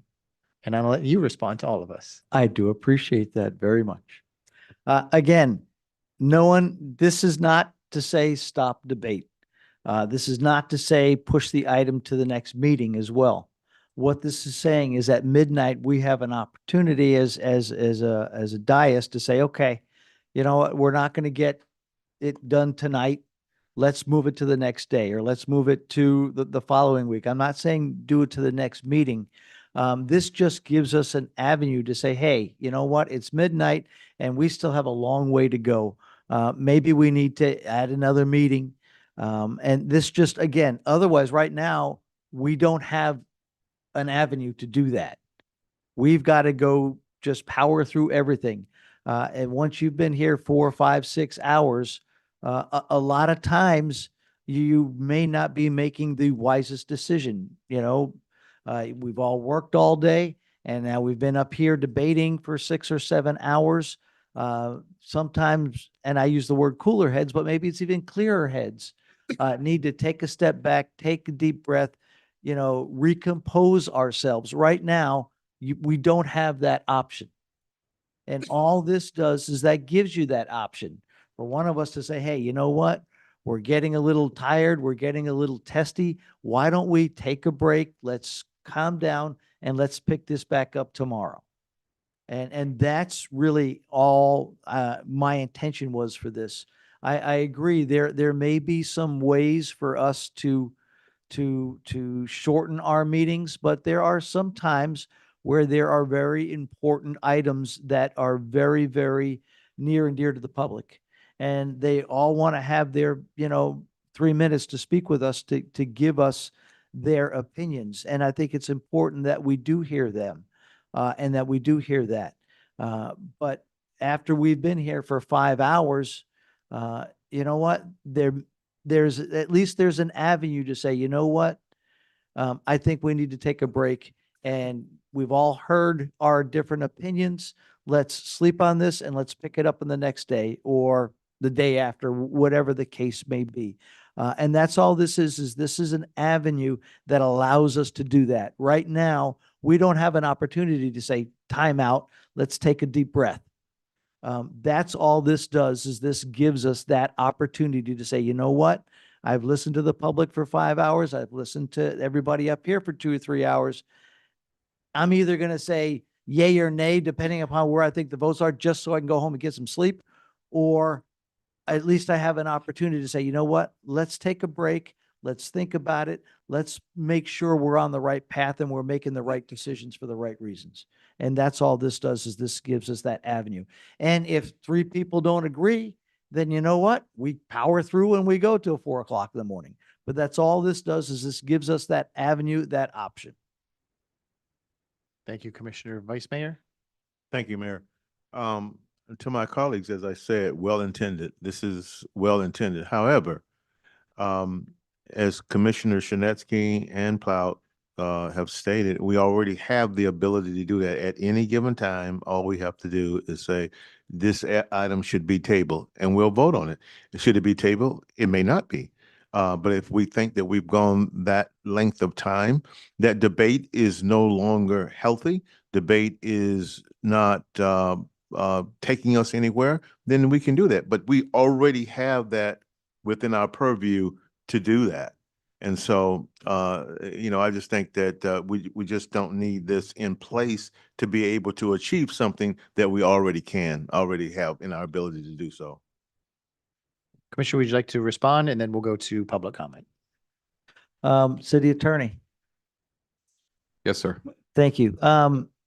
The difference between tabling an item and just pausing a meeting, if you could educate. Sure. So tabling the item, you lay it on the table. If it's not pulled off the table to rediscuss it at the meeting, the item dies at the end of the meeting. That's typically what happens under Robert's Rules of Order. Correct. And I'm not really sure about the pausing of the meeting, what is meant by that. But I mean, you do have options. If there is an item before you and you don't feel like you can handle it in a timely manner, you can defer the item, understanding that not all items are equal. Some of them have implications regarding public hearings and notices. And, I would be pointing that out to you probably as you're considering those items. So you're saying basically defer the item as opposed to tabling it, because if you table the item, then it dies. You table the And item if we're again. still debating it back and forth, nobody wants to table it. Right. But so another option is, for example, item number 13, I move to defer this to the November 4th or November 3rd commission meeting. I don't know. Is that the next meeting? 4th? November 4th commission meeting. So you could do that. And if you get the votes, it's deferred to that meeting. Does that answer your question? That does, sir. Thank you. Sure. Whoops. Anything else for the moment, Commissioner? Before I go to public hearing? Oh, let's go to public hearing. Okay. We'll open up item number 13 to the public. Anyone inside the commission chamber would like to speak on item number 13? Uh-oh, we come to You coming down, former commissioner, or? Oh, boy. Not just yes, oh, yes. I got Chris to back me up just in case, Gloria. Gloria Battle, 1240 Southwest 6th Way, Deerfield Beach, Florida. I've sat on both sides. I know the implication. After a certain period of time, you're sitting up there and things start to fade. Yes, I understand the whole thing about debate. You have current debate going on or whatever, and you don't want to stop it. But at some point in time, gentlemen, we have to realize that, and I'm 75 years old now, but you have to realize that even if you're not my age, if you're younger, at some point in time, everything starts to fade and get foggy one way or the other. I am of the opinion that having sat on both sides, that the Commissioner Hudak is on the right track. However, there are other things that we can do. Your agenda, the agenda tonight was perfect. There are some nights, however, when we come in and we have 3 and 4 people, for instance, and they have to waive this, that, or the other. That's too many. A lot of times there were a couple of nights when you stayed here until like 12 o'clock, speaking of the public. I wanted to speak on something, but it got to be 11 o'clock. And, you know, my brain started shutting down basically because it knew it should have been someplace else besides here, probably in the casino. Anyway, it's good debate for you all to look at this. And like you said, you know, there are things that can be done. And I would suggest, first of all, looking at your agenda and that you don't have certain things like on one night, there's something that affects Century Village. You know, you're going to have 500 people show up here and people want to talk. And on the same night, you have the sheriff and there are going to be another 500 people that want to talk. You can look at your agenda and put those things on there so that they don't conflict with each other and probably free up some space and get you out of here about 11 o'clock. Because I know I'm not married, but if you all were one of my husband and you stayed out here till 3 and 4 o'clock, you're gonna have to answer to me. Anyone try and follow that up? Madam Clerk, anyone online? Former State Representative Gwendolyn Clark-Reed, go ahead, former Commissioner, or State Representative, I'm sorry. She is a Commissioner too, so I was right on both counts. Gwen Clark-Reed, 1430 Southwest 6th Way. I'm going to speak from the point of when I was a commissioner on that dais. We had something in place that at 11 o'clock, there was a vote taken if the meeting looked like it was going to have to be extended. And at 11 o'clock, the vote was taken. If we voted to extend the meeting, we went on with the meeting. If it was a no, then the meeting was adjourned. But what I'm going to say is your agenda, as Commissioner Battle has just mentioned. When you know that you have items that you're going to have a lot of people speaking on those items, don't leave them to the end of the agenda. Somehow, when the mayor asked about at the beginning of the meeting about the agenda, even though you know those folks are there, you need to move that item to the front of the agenda so that you can deal with those items that you know you are going to have a lot of discussion on.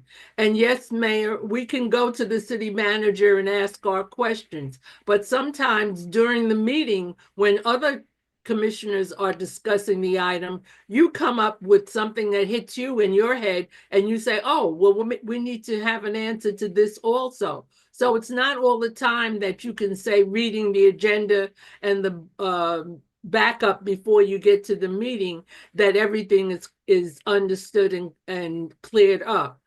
So I really think it's looking at the agenda, looking at the items that are going to be on that agenda for that meeting, and somehow deciding, do we really need to discuss this tonight when we have a lot of people here for something else?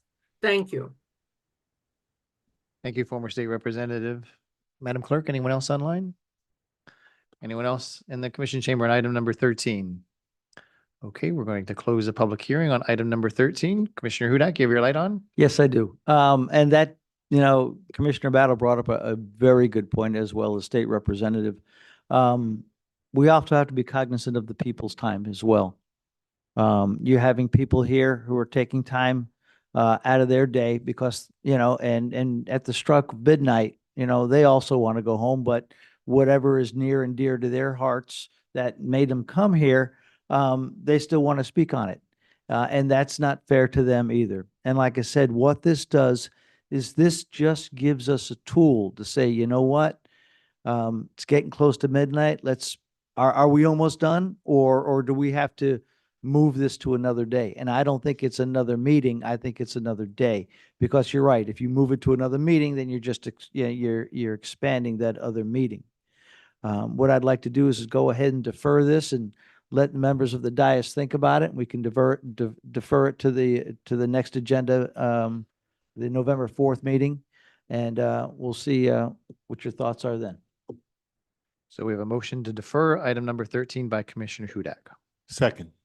seconded by Vice Mayor Preston. Go ahead and call the roll, Madam Clerk. Commissioner Hudak, Yes. Commissioner Plout, No. Commissioner Shinesky, Yes. Vice Mayor Preston, Yes. Mayor Drosky. Yes.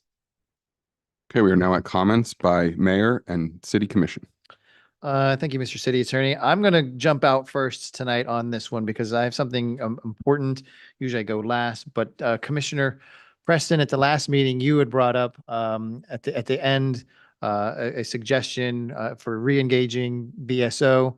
And I wasn't against the idea and concept, just, the lateness of it not being on the agenda and I mean, really the substance of the motion, but I wasn't against in practice what you were asking. And I think with the public workshops that we're having coming up in November, and in the last meeting, we authorized, the study to the conclusion of the study, which will come out sometime, I believe, in December, that I think that, in all transparency, that we need to have from BSO their best offer on the table. And so I would like us to direct the city attorney. There was a suggestion by you, and I don't know if you were interested in that or not, but the city attorney, I think, is in a great spot because he's already negotiating contracts with BSO for other cities that he represents and his firm. So his firm is already representing other cities, so they have their ear closest to the ground. So I would like just to direct the city attorney to engage with BSO, bring back the best contract so that when we have the meeting after the workshops, that we have everything before us and everything that the public has us. We have BSO's best offer, we have the study results, we have the public opinion, and then it's going to be all laid out there and we'll make a decision from that. So I think that would be my suggested way of going about it, is let the city attorney do what he does best and bring a contract back to us after re-engaging with BSO. I totally agree. And I think that gives the commission something, and that was my intent last time before the commission beat me up. But but that's okay. You win some, you lose some. But that, Mayor, that's the best way to do it, to allow the city attorney and the city manager to engage and bring back the best offer from BSO that this commission can now consider for adoption. And so I totally agree with you. I don't know if you need a motion. Are you going to make a motion for that, or? I'm chair and cannot without passing the gavel. If you would do that, that would be helpful. But there are others that want to speak, and it is a public, now that it's going to be a motion, it's going to be a public hearing, so I have to open it up. So let's go through the lights, the public hearing, and then we'll decide what to do. So I saw Commissioner Hudak first, followed by Commissioner Shinesky. I don't believe there has ever been any direction not to engage in BSO. Just because we're in the transition period doesn't mean that we are not negotiating with BSO. I understand what one resident said with all of the falsehoods, but my understanding is that this dais has not directed the city manager or the city attorney not to stop negotiating with BSO. So it's my understanding that that is still ongoing. I don't know where anybody has an opinion that it has stopped. Maybe I'm the naive one, but I think it's important that we continue the lines of communication and keep them open. And I've said this all along. My concern is you're dealing with an organization that doesn't care about a contract. I don't care what's written in the paper. I'm going to tell you what I'm going to charge you. If you don't like it, I'm going to cancel it. So, my concern is, and it's no disrespect to anybody in the dais here or anybody who patrols our streets. My concern is we had a contract and BSO came back and said, we're going to double those caps. And if you don't like it, which we told them we have a contract, fine, we're canceling your contract. So even if you agree to a contract with BSO, there's nothing that tells them, oh, you know what? We don't agree with it. So here's your number. If you don't like it, we're canceling it again. And, the contracts I heard other cities agree to, year one, no cap. So you're dealing with an organization that has $60 million shortfall due to the county's 3% increase as opposed to the 9% requested increase. So now BSO has gone to various cities and asked them to have a 0% cap year one, and then 7% above that in year two. And it's like, yeah, okay, 0% cap. Who's going to agree to that? That is fiscally irresponsible on our part. And even if he says, okay, fine, 5%, 5%, and then comes back and the letter says, oh, it's going to be 10%, like it was in May. Now, all of a sudden, well, you don't want to do the 10%? Well, we'll just cut staff. That'll get you close to your 5%. And if you don't like that, then here's your termination letter. So my issue is not with BSO in and of itself. And I don't believe there's anybody up here that has said, don't negotiate. It's my understanding. And again, maybe I'm the minority, maybe I'm the naive one, but it's my understanding that those negotiations should still be open, even though we're in the transition period. My concern is the leader of BSO does not care about a contract.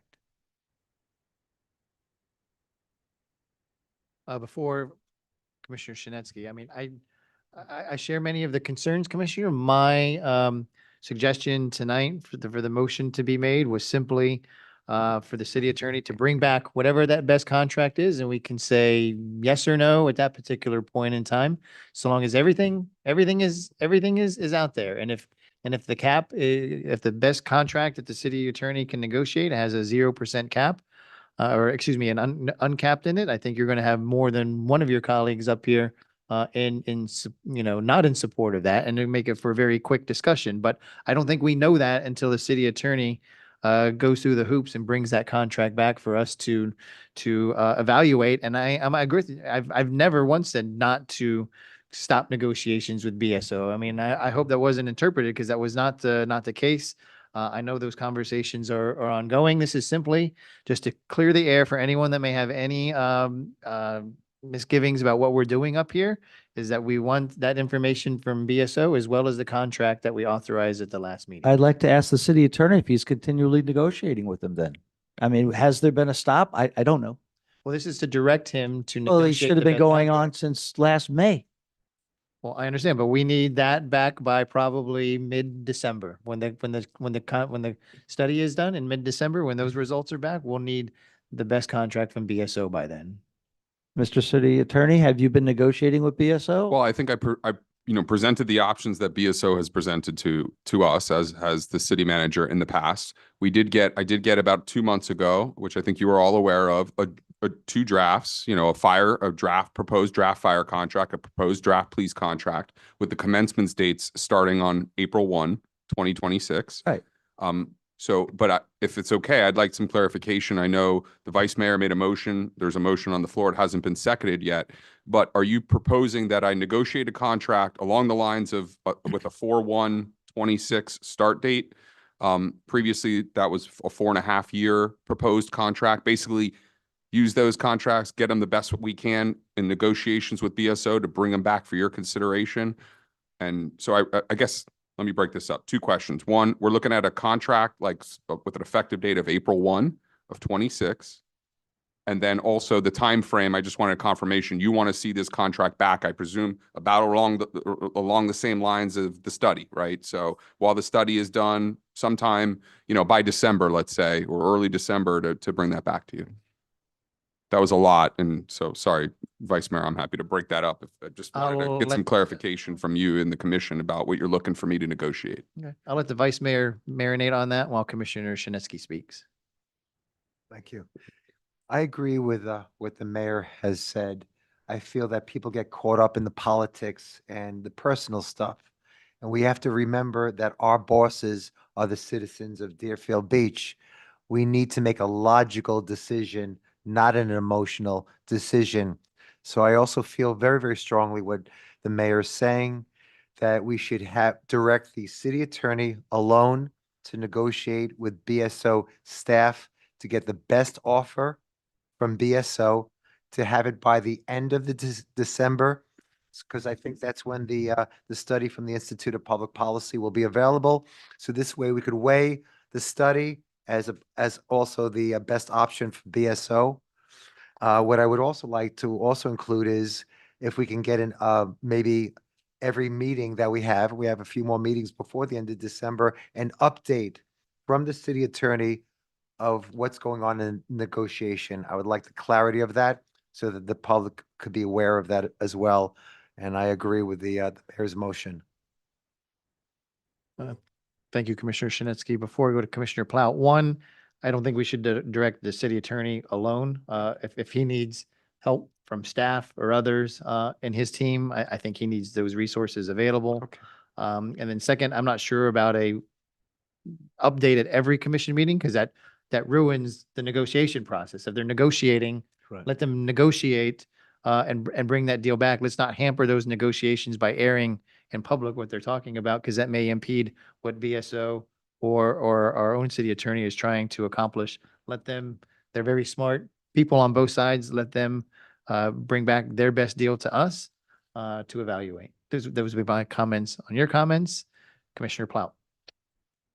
Okay. First of all, I have to agree with everything that Commissioner Hudak has said. I also see that the county did not give BSO the money that they wanted. So that puts more of a strain on them to get the money from us. I also see that other cities have signed and paid more money as a tool to buy time to figure out what they're going to do. I know that we're in a transition period, so we have the opportunity to figure out what we want to do. But there has been a lot of public discussion about the fact that we have not been negotiating. I don't even like the thought of negotiating because we had a contract. We shouldn't be negotiating when we had a contract that was supposed to stay at 5%. But here we find ourselves in a position of suggesting it. I like that the mayor has suggested it because I do believe that the public out there, either from misinformation, lack of information, or not being familiar with the subject, think that there is some kind of personal thing going on. And that misinformation has given them the opinion that that we're not doing everything we can to do something.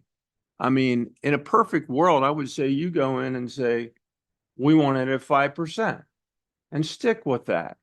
Okay. And we've already had option A and option B. So if we have to have one more return answer to this is what it is, and this is a finality now, and it looks transparent and is transparent to everybody out there that everything was done that could be done, and there's no doubt that we haven't. I don't want any doubt that we haven't done everything that we should do.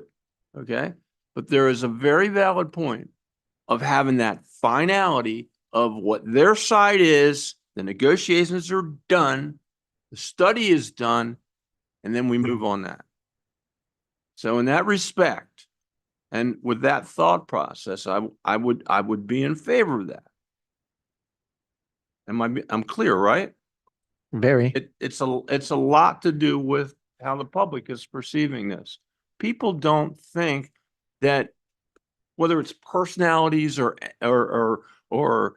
somebody that won't, budge, or somebody didn't meet somebody 10 times in a row or whatever. Okay. All those stories are out there and it's not clear and it's not transparent. This would put the lid on the soup and that's it. And then we don't talk about it anymore.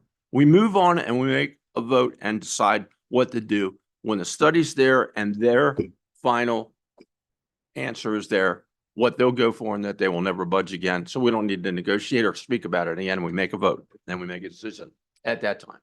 We'll go to Commissioner Hudak. Before we do that, I mean, that was my intent, Commissioner Plout, was to bring it out. So we have BSO, the study side by side, discuss it with public comment, and we'll move forward probably in December. And a skilled negotiator.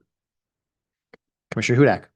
I did not like the comment from one of our residents, nor Commissioner Schnetsky, excluding our city manager. Our city manager has done nothing but back this city, has presented everything to this city, and it's been crystal clear. So for anybody to think that the city manager, I'm supporting the city manager 100%. He is the one who is looking out for our city. It's not the president of the peanut gallery, and it's not the sheriff. The sheriff's got to look out for his organization. You know what? I commend him for that. Our city manager has been looking out for us. And for anybody on this dais to try to exclude him, I do not agree with. This is complete BS. So you guys want to go, again, we should have been negotiating this entire time. And I know that the officer is here, the major who's doing a lot of these negotiations, but it's the same dog and pony show. We've seen it. If there's something new, great. But Anthony presented something to us 2 months ago. I haven't heard of anything new except for what has been proposed to those other cities, which is 0% cap year 1 and a 7% cap year 2 above that. Okay, fire, nobody's talked about fire. I love our fire rescue guys and women, especially the one who doesn't talk a lot. But they're at 11% and nobody has said anything about coming below 11%. We have 114 officers or fire rescue personnel. We pay for 144. We do that because of the shifts and how we have to stagger everything. We have been negotiating. Anthony has told you that we've been negotiating. If the major wants to bring a different contract than what was on the line 2 months ago, that's great. But I want to make sure that everybody understands that our city manager is looking out for Deerfield Beach. And I want to make sure that he is involved in these negotiations. I don't want him excluded. Thank you, Commissioner. Commissioner Schinetsky, as Vice Mayor, as you continue to marinate on this, just be careful how you word the motion, because I think you can incorporate all of the concerns when it comes time. Commissioner Schinetsky. Sure. I also have the biggest respect for the city manager, Rodney Brimlow. Working with him these last 5-6 months, my respect increases. His knowledge, I really respect that. But in terms of the negotiation, I really feel a lot of emotion is involved between Tony and our city manager. And I really feel that if the city attorney with staff negotiated with BSO staff, we could again try to get their best offer, their one best offer by the end of December so that we could see it. And the city manager and staff and mayor and the commissioners could analyze that one best offer. And that's where the city manager could get involved with that. So I think that's very important.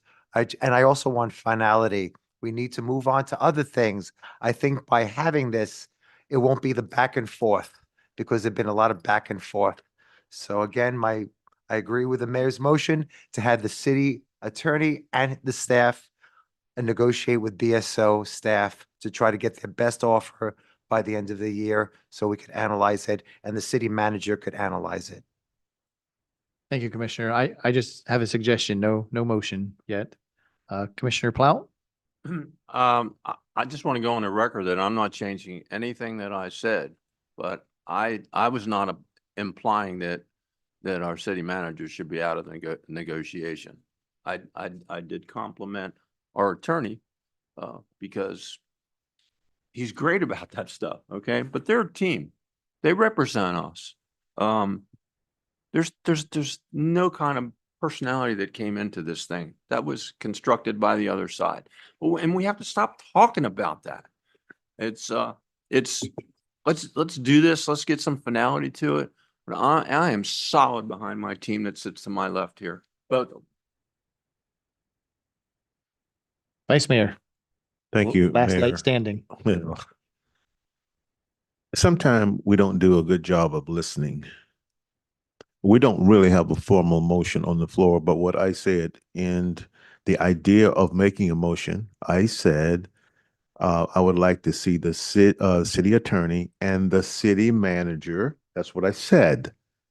Why are we having this conversation that the city manager is being excluded? I didn't say that. Didn't even imply that. I said that we would make a motion directing the city attorney and city manager to work out something with BSO. And that's where that starts. So I don't want the city manager to be excluded either. Also, let me just say, Commissioner, I understand the intensity of your feelings related to how we got here. We didn't get here in the most ideal way. And I understand that. You said we had a contract and we did. And Commissioner Plout concerns are valid as well. But we find ourselves in this situation. And I'm going to disagree with when you say that the leadership in BSO is not interested in resolving it. I'm going to disagree because over and over and over and over again, you see these firefighters showing up. They can't say anything because they can't get politically involved. But what do you think they're here for? Just to show up to a city commission meeting? I doubt that everybody that is there that lives in the city of Deerfield Beach, but they care about their jobs and they care one thing that we need to care about, and that's service to the people. That's why they're sitting there. That's why they want to see this come, this situation be resolved.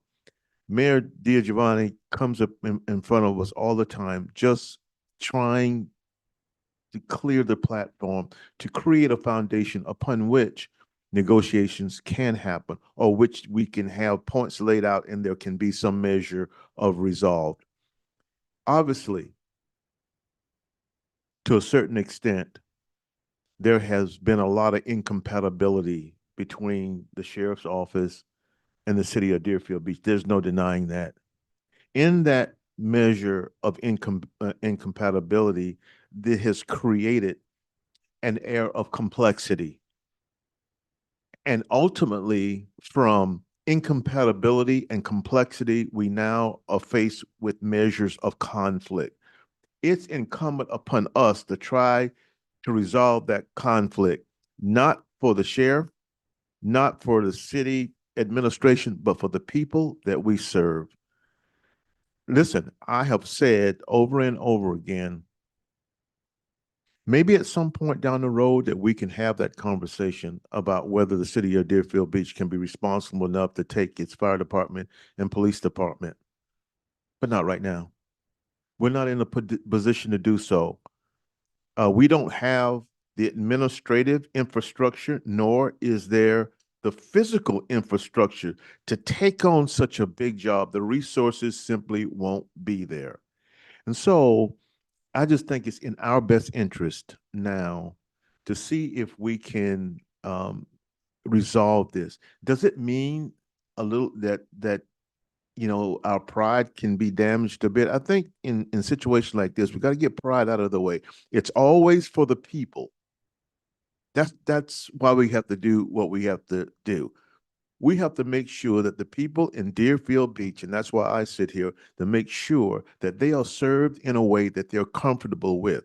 We don't want to, to blast them with a bill of public safety that we know that they can't handle.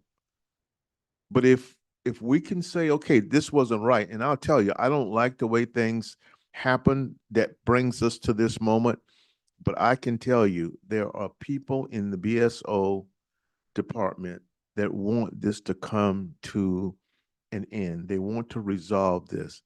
And when they come before us, and the firefighters do, they always come with a measure of respect. So does the major. Never boastful. That gives me hope. That gives me hope that this thing can be resolved. Would I handle things a lot differently? Well, I would have. But I still find myself in the unenviable position of having to resolve this with what we have. And so it's for the people that we have to do this. It's for the people.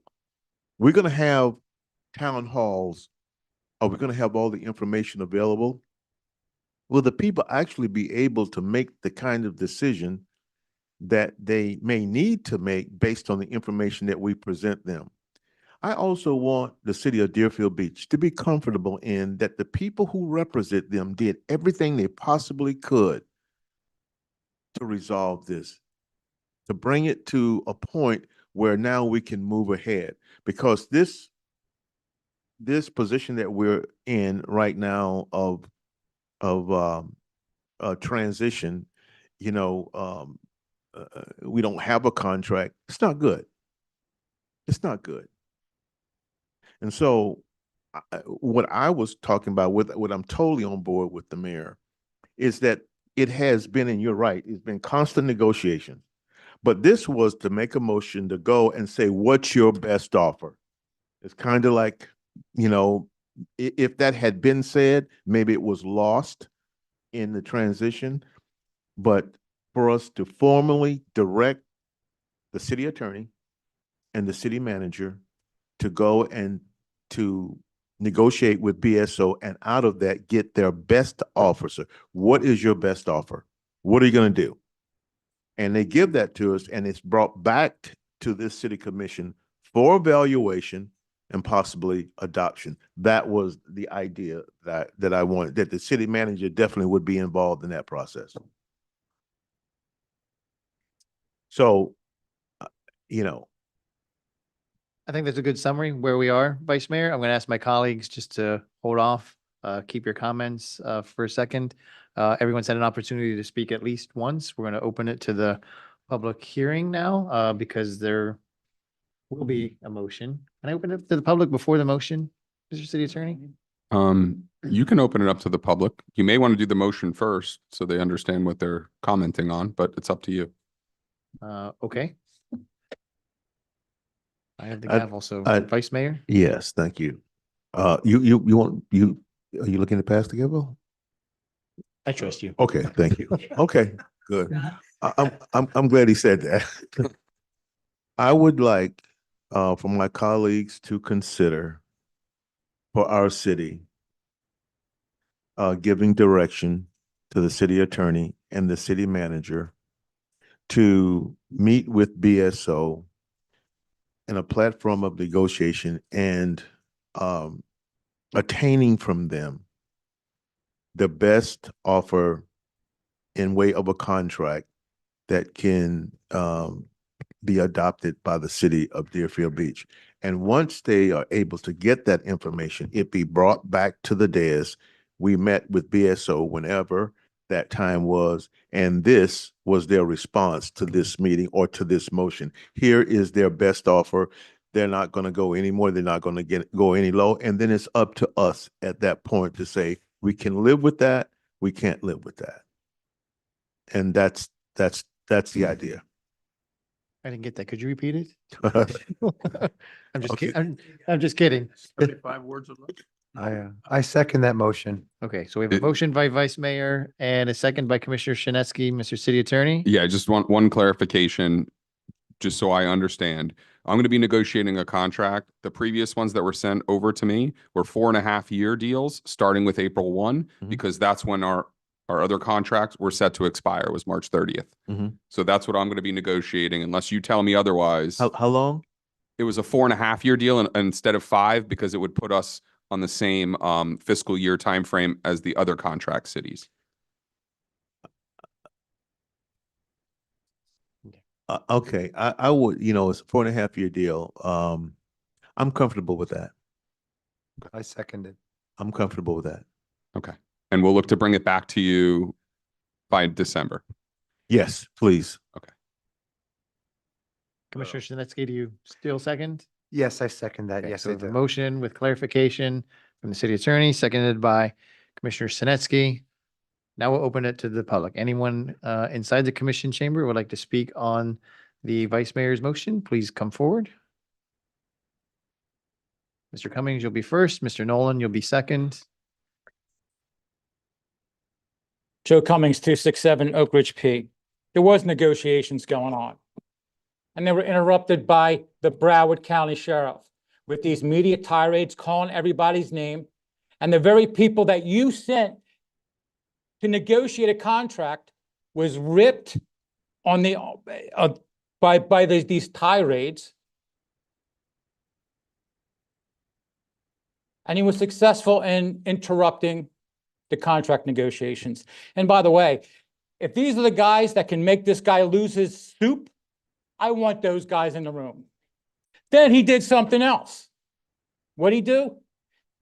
And Commissioner Plow, I'm proud of the fact that he contacted you to go down to his palace so that you can see his shower curtains with Dr. Gregory Tony, PhD, on it.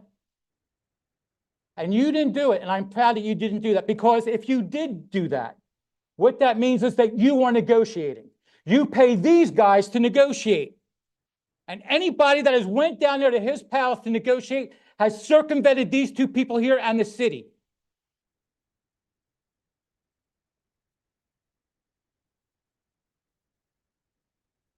Five, and capped. That's our contract.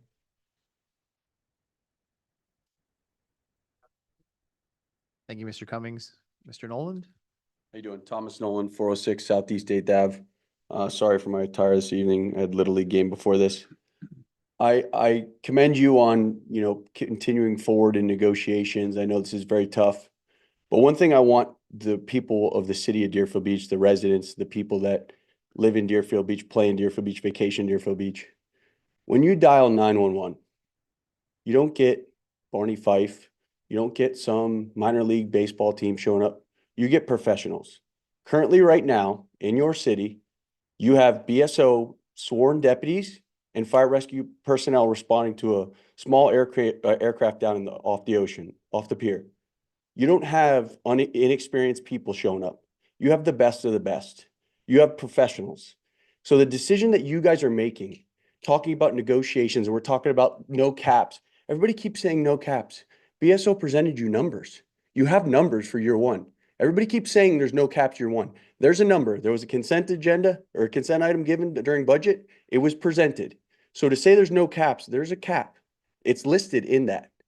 The other thing that we keep talking about is, well, the county didn't give them money. I like how the county's our friend now, because when Mount Trashmore was going on, the county did nothing for us. So remember that too. I don't hear anybody talking about the county commission after what they did to the city with Mount Trashmore. They're our best friends now because they're in our fight with the sheriff. But when Mount Trashmore was happening to these residents, they're our best friends now. So I just want you to think about, we're talking about life and death. We're not talking about hiring some new service to do something in Deerfield Beach. We're talking about the people that show up when your child is not breathing and you hope that they're experienced and they know what they're doing. This isn't their first rodeo. This isn't their first call working together. We're talking about true professionals. If you want a professional service, you have to pay for it. If you don't want a professional service, start your own. But it's going to be every single one of you that vote on this that are going to have to sit down and go to Publix and see somebody when they show up and they have inadequate equipment and you can't hire personnel. I'll show you the list of all the fire departments hired in the state of Florida. You're not going to find firefighter paramedics to come work in this city. Because all they're gonna have to do is watch the last 5 commission meetings about how you talked about how it was too much money for them. And you think anybody's gonna want to come and apply here? Thank you, Mr. Nolan. Major? Good evening, Mayor, Vice Mayor, Commissioners, and residents that are with us. If I just add a little spirit of peace and calm on this, I appreciate the dialogue today. And I just wanted to maybe take this into another direction, just plant a seed into each of your minds for when a contract does come back. I would really like it if we would consider, besides how we got here, why we're here today, what was the genesis of this entire purpose and this entire contract? This is related to pay scales for your first responders that are assigned to Deerfield Beach. This contract is a standalone contract. We are not subsidizing Deerfield Beach contract with county funds or with another municipal partner's funds. It's a standalone contract. If we stick to a constant 5-5-5 for 20, 30 years, we are falling behind the job market. Your first responders that have dedicated their lives to serving you and your families, 21% pay disparity. I believe with all my heart that your firefighters deserve a fair, I'm not saying the best, the highest in the state of Florida or in the nation. I'm saying a competitive, fair wage. They deserve it. I believe your police officers, your deputy sheriffs, I believe your civilian staff, they deserve a competitive pay.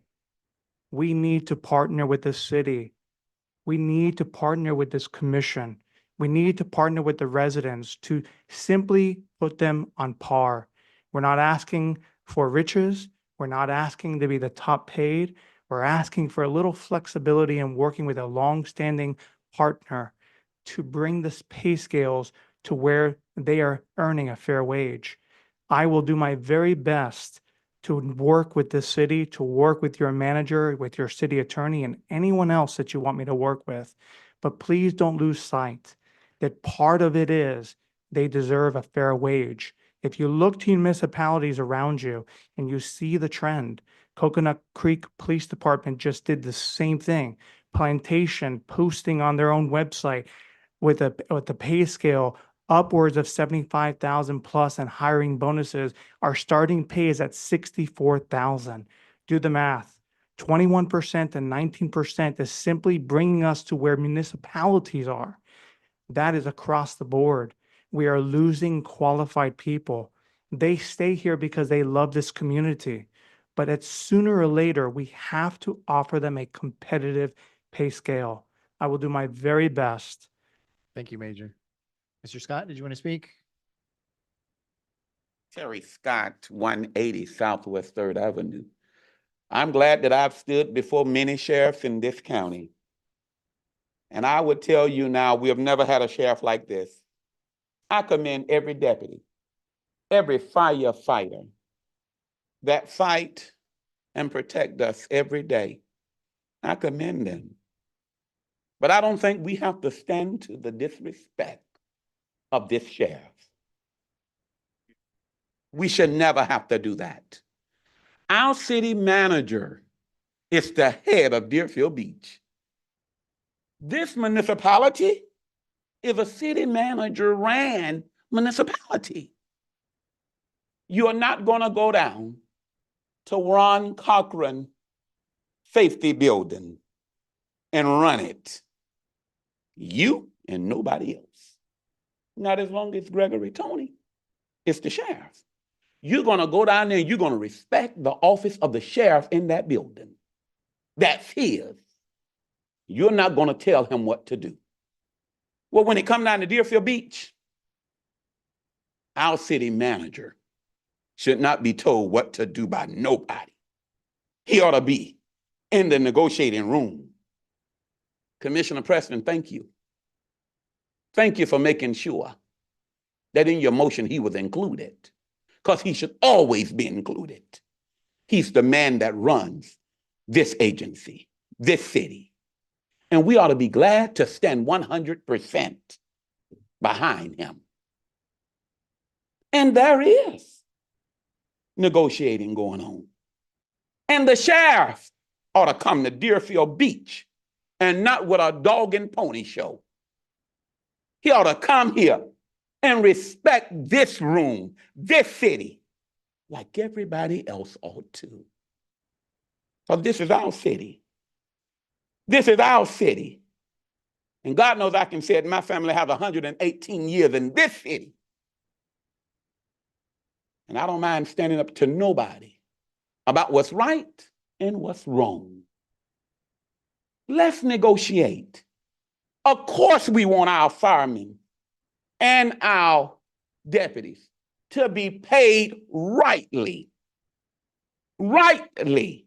They ought to be paid. Now, when you tell me about calling down there, I don't call Deerfield Beach when I call. I call somebody in Fort Lauderdale, I can tell you, because I call them much. And I can tell you it's not nobody in Deerfield. But I respect the fact that I'm calling somebody live and they're able to help me and help our residents. But let's not get it twisted. Respect is due. Guys, let us respect. Thank you, Mr. Scott. Let us respect our city manager. Thank you. Madam Clerk, is there anyone that signed up online or has their hand up online rather? I'm sorry? No. Okay, we're going to close the public hearing on the Vice Mayor's motion. Back to Mike.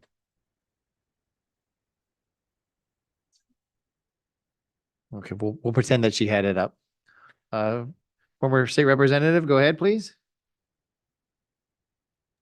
Thank you, Mayor. Gwen Clark, Reed, 1430 Southwest 6th Way. And Mayor, I just wanted to be sure that Mr. Brimlow will be in that room with our city attorney when these negotiations are going on. Because this whole scenario has been one of misunderstanding, disinformation, misinformation out in the community. So I hope that this motion that has been made and second and vote when it will be voted on, that it will clarify, give clarification to what is going on with the sheriff's department and the fire department and the residents of this city. Remember, it's our pocketbook that you are speaking about. It's about other services that have to be provided in this city also to the residents. So we know that public safety is the biggest portion of our budget, but we still have other needs in this city as well. And I want that to be understood. And I want our manager and our city attorney to do the best for us. Thank you. Thank you, former State Representative. Madam Clerk, last chance for online. Okay, last chance for in the commission chamber. Okay, now we're officially going to close the public hearing on the Vice Mayor's motion. I don't know who was first. We'll just do it alphabetically. Commissioner Hudak and then Commissioner Shinetsky. Thank you, Mr. Mayor. So city attorney, you said you had a contract 2 months ago. You presented it. Can you tell us what the cap was for year one? I don't believe there was a cap for year one. There was a consideration number proposed for Right. year one. There was a consideration, but right, Proposed for but year there one. was not capped. Correct. Okay, and that consideration number, do you remember the percentage? It was a dollar value number. Okay, it was a Yeah, it dollar was a dollar value. value number along the lines of some of the numbers that you've seen. I don't want to misstate anything though. I don't. That's fine, because Yeah. right now we're in the transition period because we have no contract. So even if you do a negotiation, you're still trying to put forth it in April. So what are you going to do between now and April? You're just going to pay cost? The provisions of the contract that we were under, we are now under the transition provisions of Correct. that contract, Correct. which we have up to 24 months from October 1 and we pay actual cost. That's what the So contract right provides. now, we'll be paying actual costs for 2 years or until you get your final, whatever you guys want, for this April 1st contract to start. I mean, right now, that's why we're in the transition period, is to do this negotiation. So I'm not sure why we even have this motion. You know, and I'm not sure how BSO works, but I don't believe that if an officer is in Deerfield Beach, they're paid one amount, and then if they go to another city that has BSO officers, that they're paid another amount.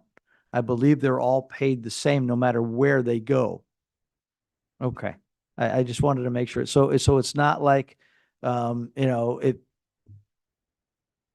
what's another city that BSO has?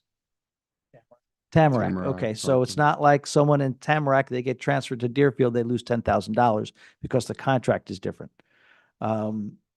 So when the county, who is not our heroes, but when the county did not give the full 9% to the sheriff, the first thing he mentioned to his staff was, well, you guys can't get your increase now because the county didn't give you the money. So it's, first it was Deerfield, and actually it was Rodney Brimlow was the only reason you guys weren't getting an increase. And then all of a sudden now it's the county is the only reason that you guys aren't getting in the increase. It's a shell game. And that's concerning. The bigger concern again for me is we had a contract that's supposed to go until March, and it wasn't like when the consideration letter came, and I hate to regurgitate how we got here, but the consideration letter came and it was 10% for police, 10% for fire. There was no, you know what? Hey, let's talk about this because listen, we're behind in the pay for our men and women, and not one person up here or not one person in the city of Deerfield Beach has said that you guys don't deserve your money. So I want to make sure that that isn't out there. Everybody has said from day one, you guys deserve to be paid, and you deserve to be paid a fair wage. What you do for us is, you know what, if we could give you all $1 million, we would, because it's that important and it's that much respected. But the bottom line is,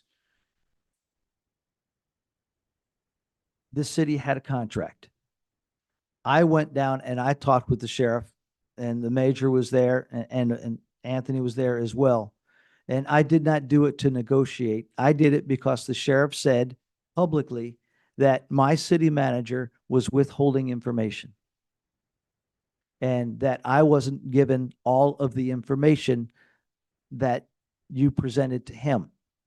And when I went down to your meeting, there's not one bit of information that you gave me that he hadn't already given me. When you presented me number 3 of cutting 8 positions, the first thing I said to you was, I wouldn't agree with that either. So I understand that. So there was nothing in the meeting that I went to with the sheriff and yourself, Major, that the city manager hadn't told me. That's why I went down.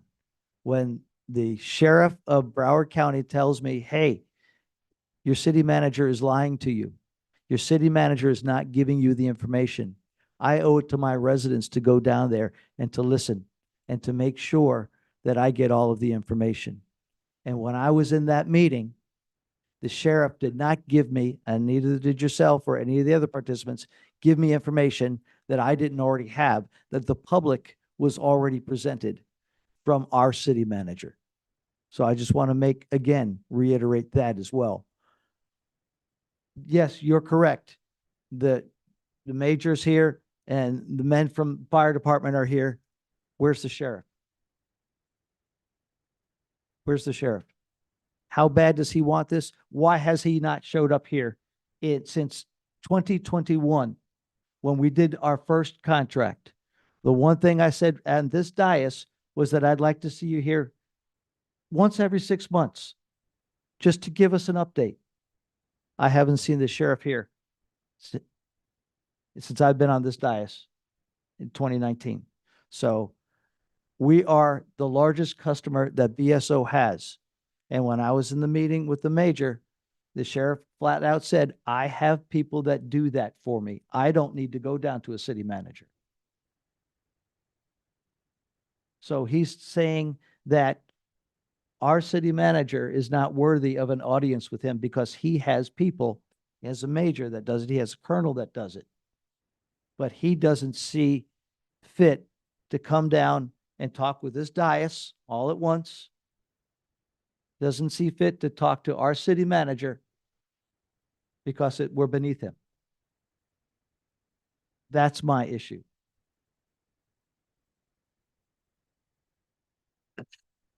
Thank you, Commissioner Hudak, Commissioner Shinetsky, then Vice Mayor Preston. Thank you. Again, I feel that we can't make an emotional decision because as you could see, this really touches a nerve of a lot of people. We need to make a logical decision. That's why I feel we should have a motion directing the city attorney and staff representing the citizens of Deerfield Beach to formally and directly negotiate with BSO police and fire staff to get their one best offer on the BSO contract for 4.5 years and to get it back to us by the end of December, to bring back to the city commission and the city manager and staff to analyze their one best offer. This way, the city manager, and again, I have the biggest respect for Rodney, I do. This way, the city manager can analyze and give recommendation and feedback to the city commission. I just want information so we can have a finality, so we can weigh that with the study that hopefully we're going to have by the end of December. And Pompano Beach by March will have their study available. So I just want the information. Let's push aside the emotion. Let's try to do what's logical. So again, I'm in favor of the motion to have the city attorney and staff negotiate. Thank you, Commissioner Shinetsky. Vice Mayor Preston? Thank you, Mayor. Commissioner Shinetsky, in principle, you're right about pushing past the emotion. But the points that my colleague is making, Commissioner Hudak and Commissioner Plout, are valid. This is a valid concern, and I will not turn against them. However, I'm asking them to consider a reset on behalf of the citizens of Deerfield Beach. Ideally, I would hope that if we could talk this through, that we would get something that is productive. And just like Mr. Scott said about the city manager, he is representing the city of Deerfield Beach. He's 100% right, and he should not be excluded. He will not be excluded in this motion. But I understand what you're saying. It's valid, sir. It is valid, Commissioner Plout. But we got to get this done for the people. If we do it all on principle, we'll never probably ever agree. Someone has to concede a little bit.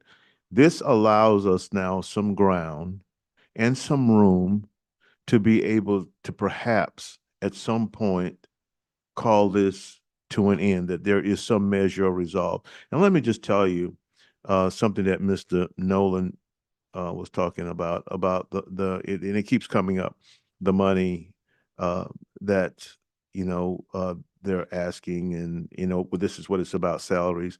Let me tell you, if it's one thing that you don't want to play with, is life safety. You don't want to play with that.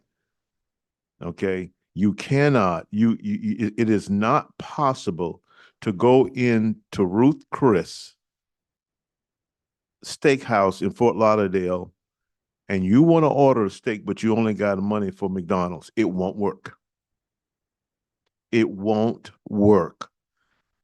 And it's not because I did the job, of which I'm very proud of that I did that job. But those guys over there are professional.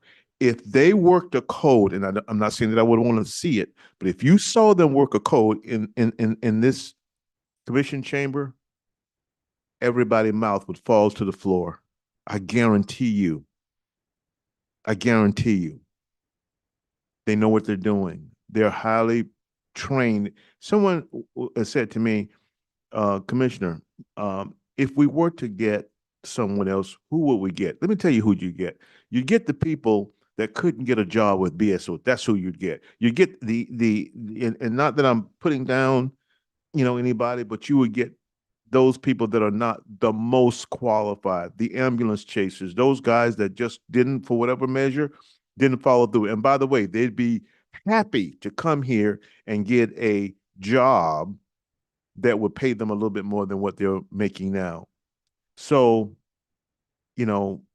I just want you to know that it does matter how we compensate these guys and men and women of the fire department and police department. It does matter. Life safety matters.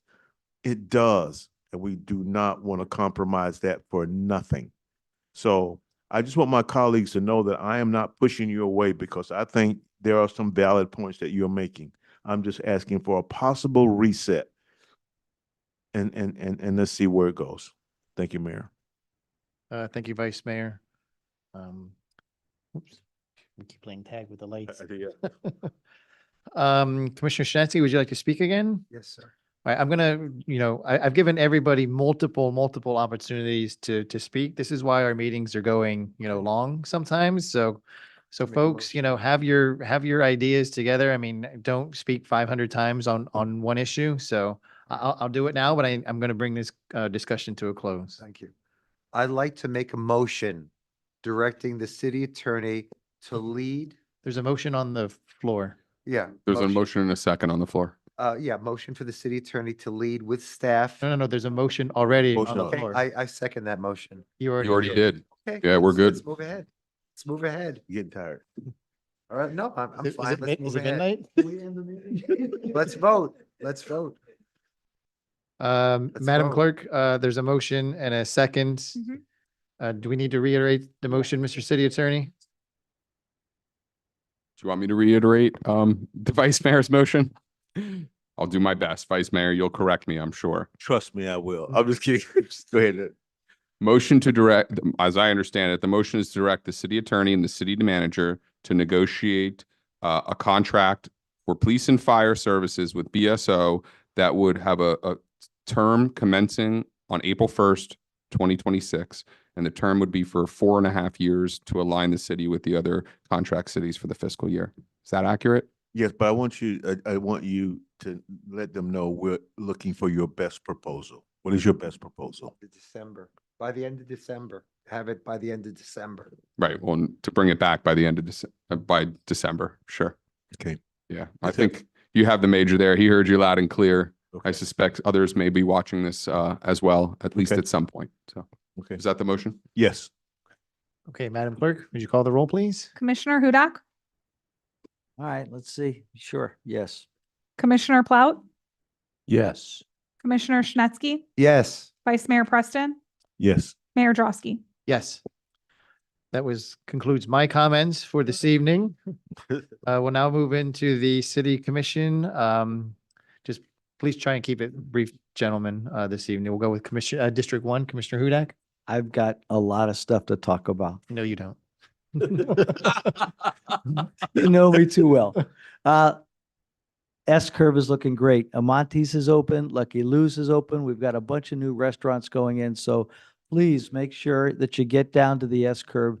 You patron these businesses. They're absolutely fantastic. My wife and I had a tremendous time. The Haunted Arboretum is this Friday, 8 o'clock. Well, it starts at 8 o'clock, but they have different sessions. So you have to purchase a specific session. The 8 o'clock session is already sold out. The 9:30 session has about 20 spots left. So if you're interested in going to the Haunted Arboretum, which is one of the greatest events we have here, please purchase your tickets. You can go online to do it. You can also go to the different community centers in order to purchase tickets. We've got the Italian Festival coming November 1st. So we actually have a mayor from one of the Italian cities is actually flying in. There's going to be bands. It's Italian. Come on, you got to go. And that's all I have. Thank you. Thank you, Commissioner. District 3, Commissioner Shinetsky. Sure. District 3 is in great shape. In Century Village East, the master management coupon is going up $13. So now it'll be 185. So, but since 2009, it's only gone up about 50 some odd dollars. So Century Village Master Management, which deals with all the infrastructure, is doing their best to keep the cost down, but it will go up $13. On the November 18th Master Management meeting, I invited and they accepted the Assistant City Manager and staff to come down to Century Village Master Management and talk about the East Side Gate on Military Trail. Been a lot of accidents in that area. Also, I want to bring up to the city manager and the assistant city manager that the lights have been out in Military Trail near Southwest 10th. I had addressed that before with them, and they're saying that problems with FPL, just wanted to make them aware. So they'll be coming down to Century Village on November 18th, the assistant city manager. In terms of Crystal Lake is very excited because they're going to be starting work on a sidewalk on Green Road to Northwest 18th Street. This way, children will be left off on sidewalk instead of the road.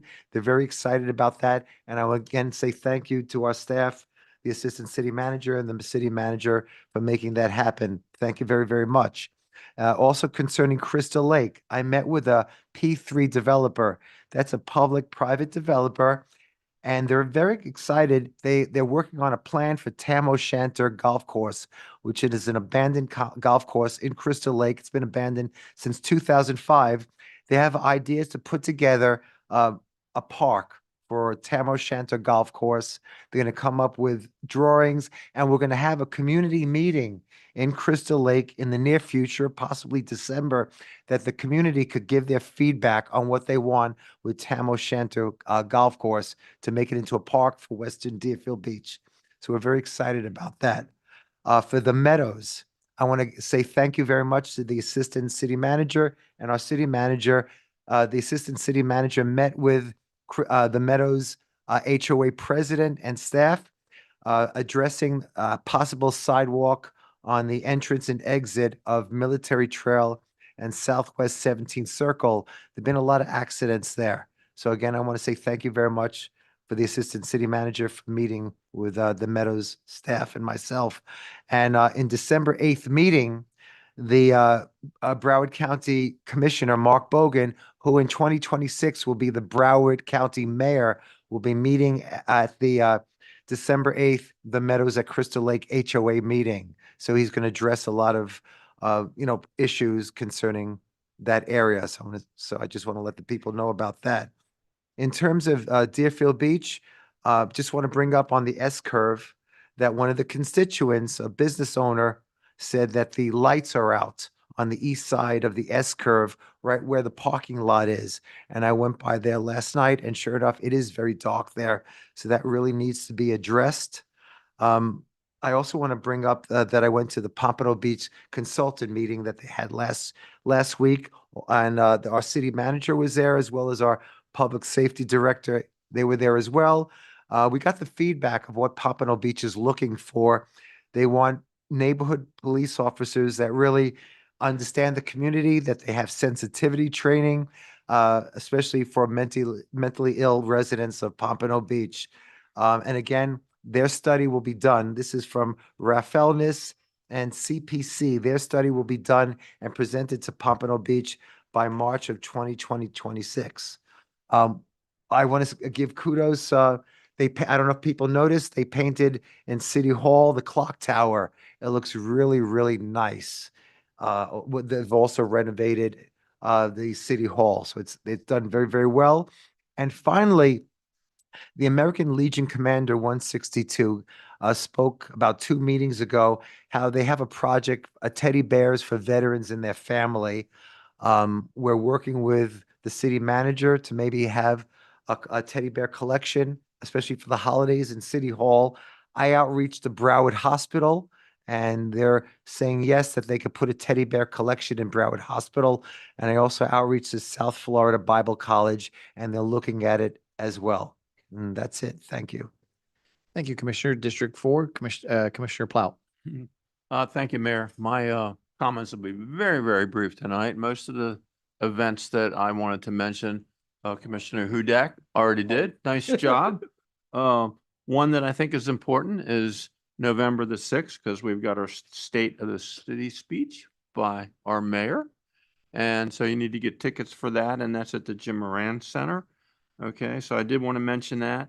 And also, I seem to have a pretty full schedule. I do something every day. I was in Orlando last weekend. I'm going to Orlando again on Thursday, so I'm not going to take the time tonight to talk about that. But when the city sends me out of town to get things done, the public deserves to know why the money's been spent. So I'll have a little presentation on that another night. Thank you, Mayor. Thank you, Commissioner. Vice Mayor Preston, District 2. Thank you, Mayor. I just want to thank my colleagues, Commissioner Plout, Commissioner Hudak, for listening. And Major, I just hope that what you take back with you is there were some very challenging emotions on this dais, even with the mayor at times, about how we got to be where we are. But these guys in their vote tonight represent not just the idea of going forward with trying to resolve this, but how they care about their city. You know, each of these people, and I don't mean to speak for them, but I really appreciate them actually trusting the process for the people and not for anybody of themselves. I just have a lot of respect for that. So just there's an opportunity here. I just hope that we can make the best of it. So I'd like to thank my colleagues again. There's going to be a breast cancer walk this Saturday, 12 p.m., Oviedo McKeithen. Please come out and be a part of that. There is three, Greg, teams that made it to playoffs? Is it 4? Okay, so we got Packer Rattler teams that are in the playoffs, and we are really proud of them and happy with what's going on with the Packer Rattlers. And we just want the success that the organization is having. We'd like to see that continued. There was a comment tonight with Mr. Onion about the speed cameras. I've had about 4 or 5 of my constituents call me about those speed cameras. And here's what has happened. Just recently, just the other day, I walked the lady through it of how she needed to do it. She said she wasn't speeding, and I said, "There's your picture of the tag and everything." And she was telling me, you know, it wasn't a time where the lights was flashing, and she got a ticket. And it's happening a lot. I think that we need to revisit that. I'm not against, you know, maybe enforcing that. And I didn't think this was going to happen when the lights are flashing. But man, there is a perception that on the part of the city, there's a money grab when the lights aren't flashing and people are still getting tickets. Like I said, I got about 3 people that live in my district just got tickets, and the lights were not flashing. So, I mean, I'm not prepared to do anything tonight, but I don't think at some point we're going to need to talk about this and debate this a little bit more. So that's it for me, Mayor. Thank you, Commissioner. Yeah, feel free to add it to a future agenda. Otherwise, our next meeting is Tuesday, November 4th, 2025. I gave my comments already, so looking for motion to adjourn. Motion to adjourn? Second. Motion by the Vice Mayor, seconded by Commissioner Hudak. All in favor?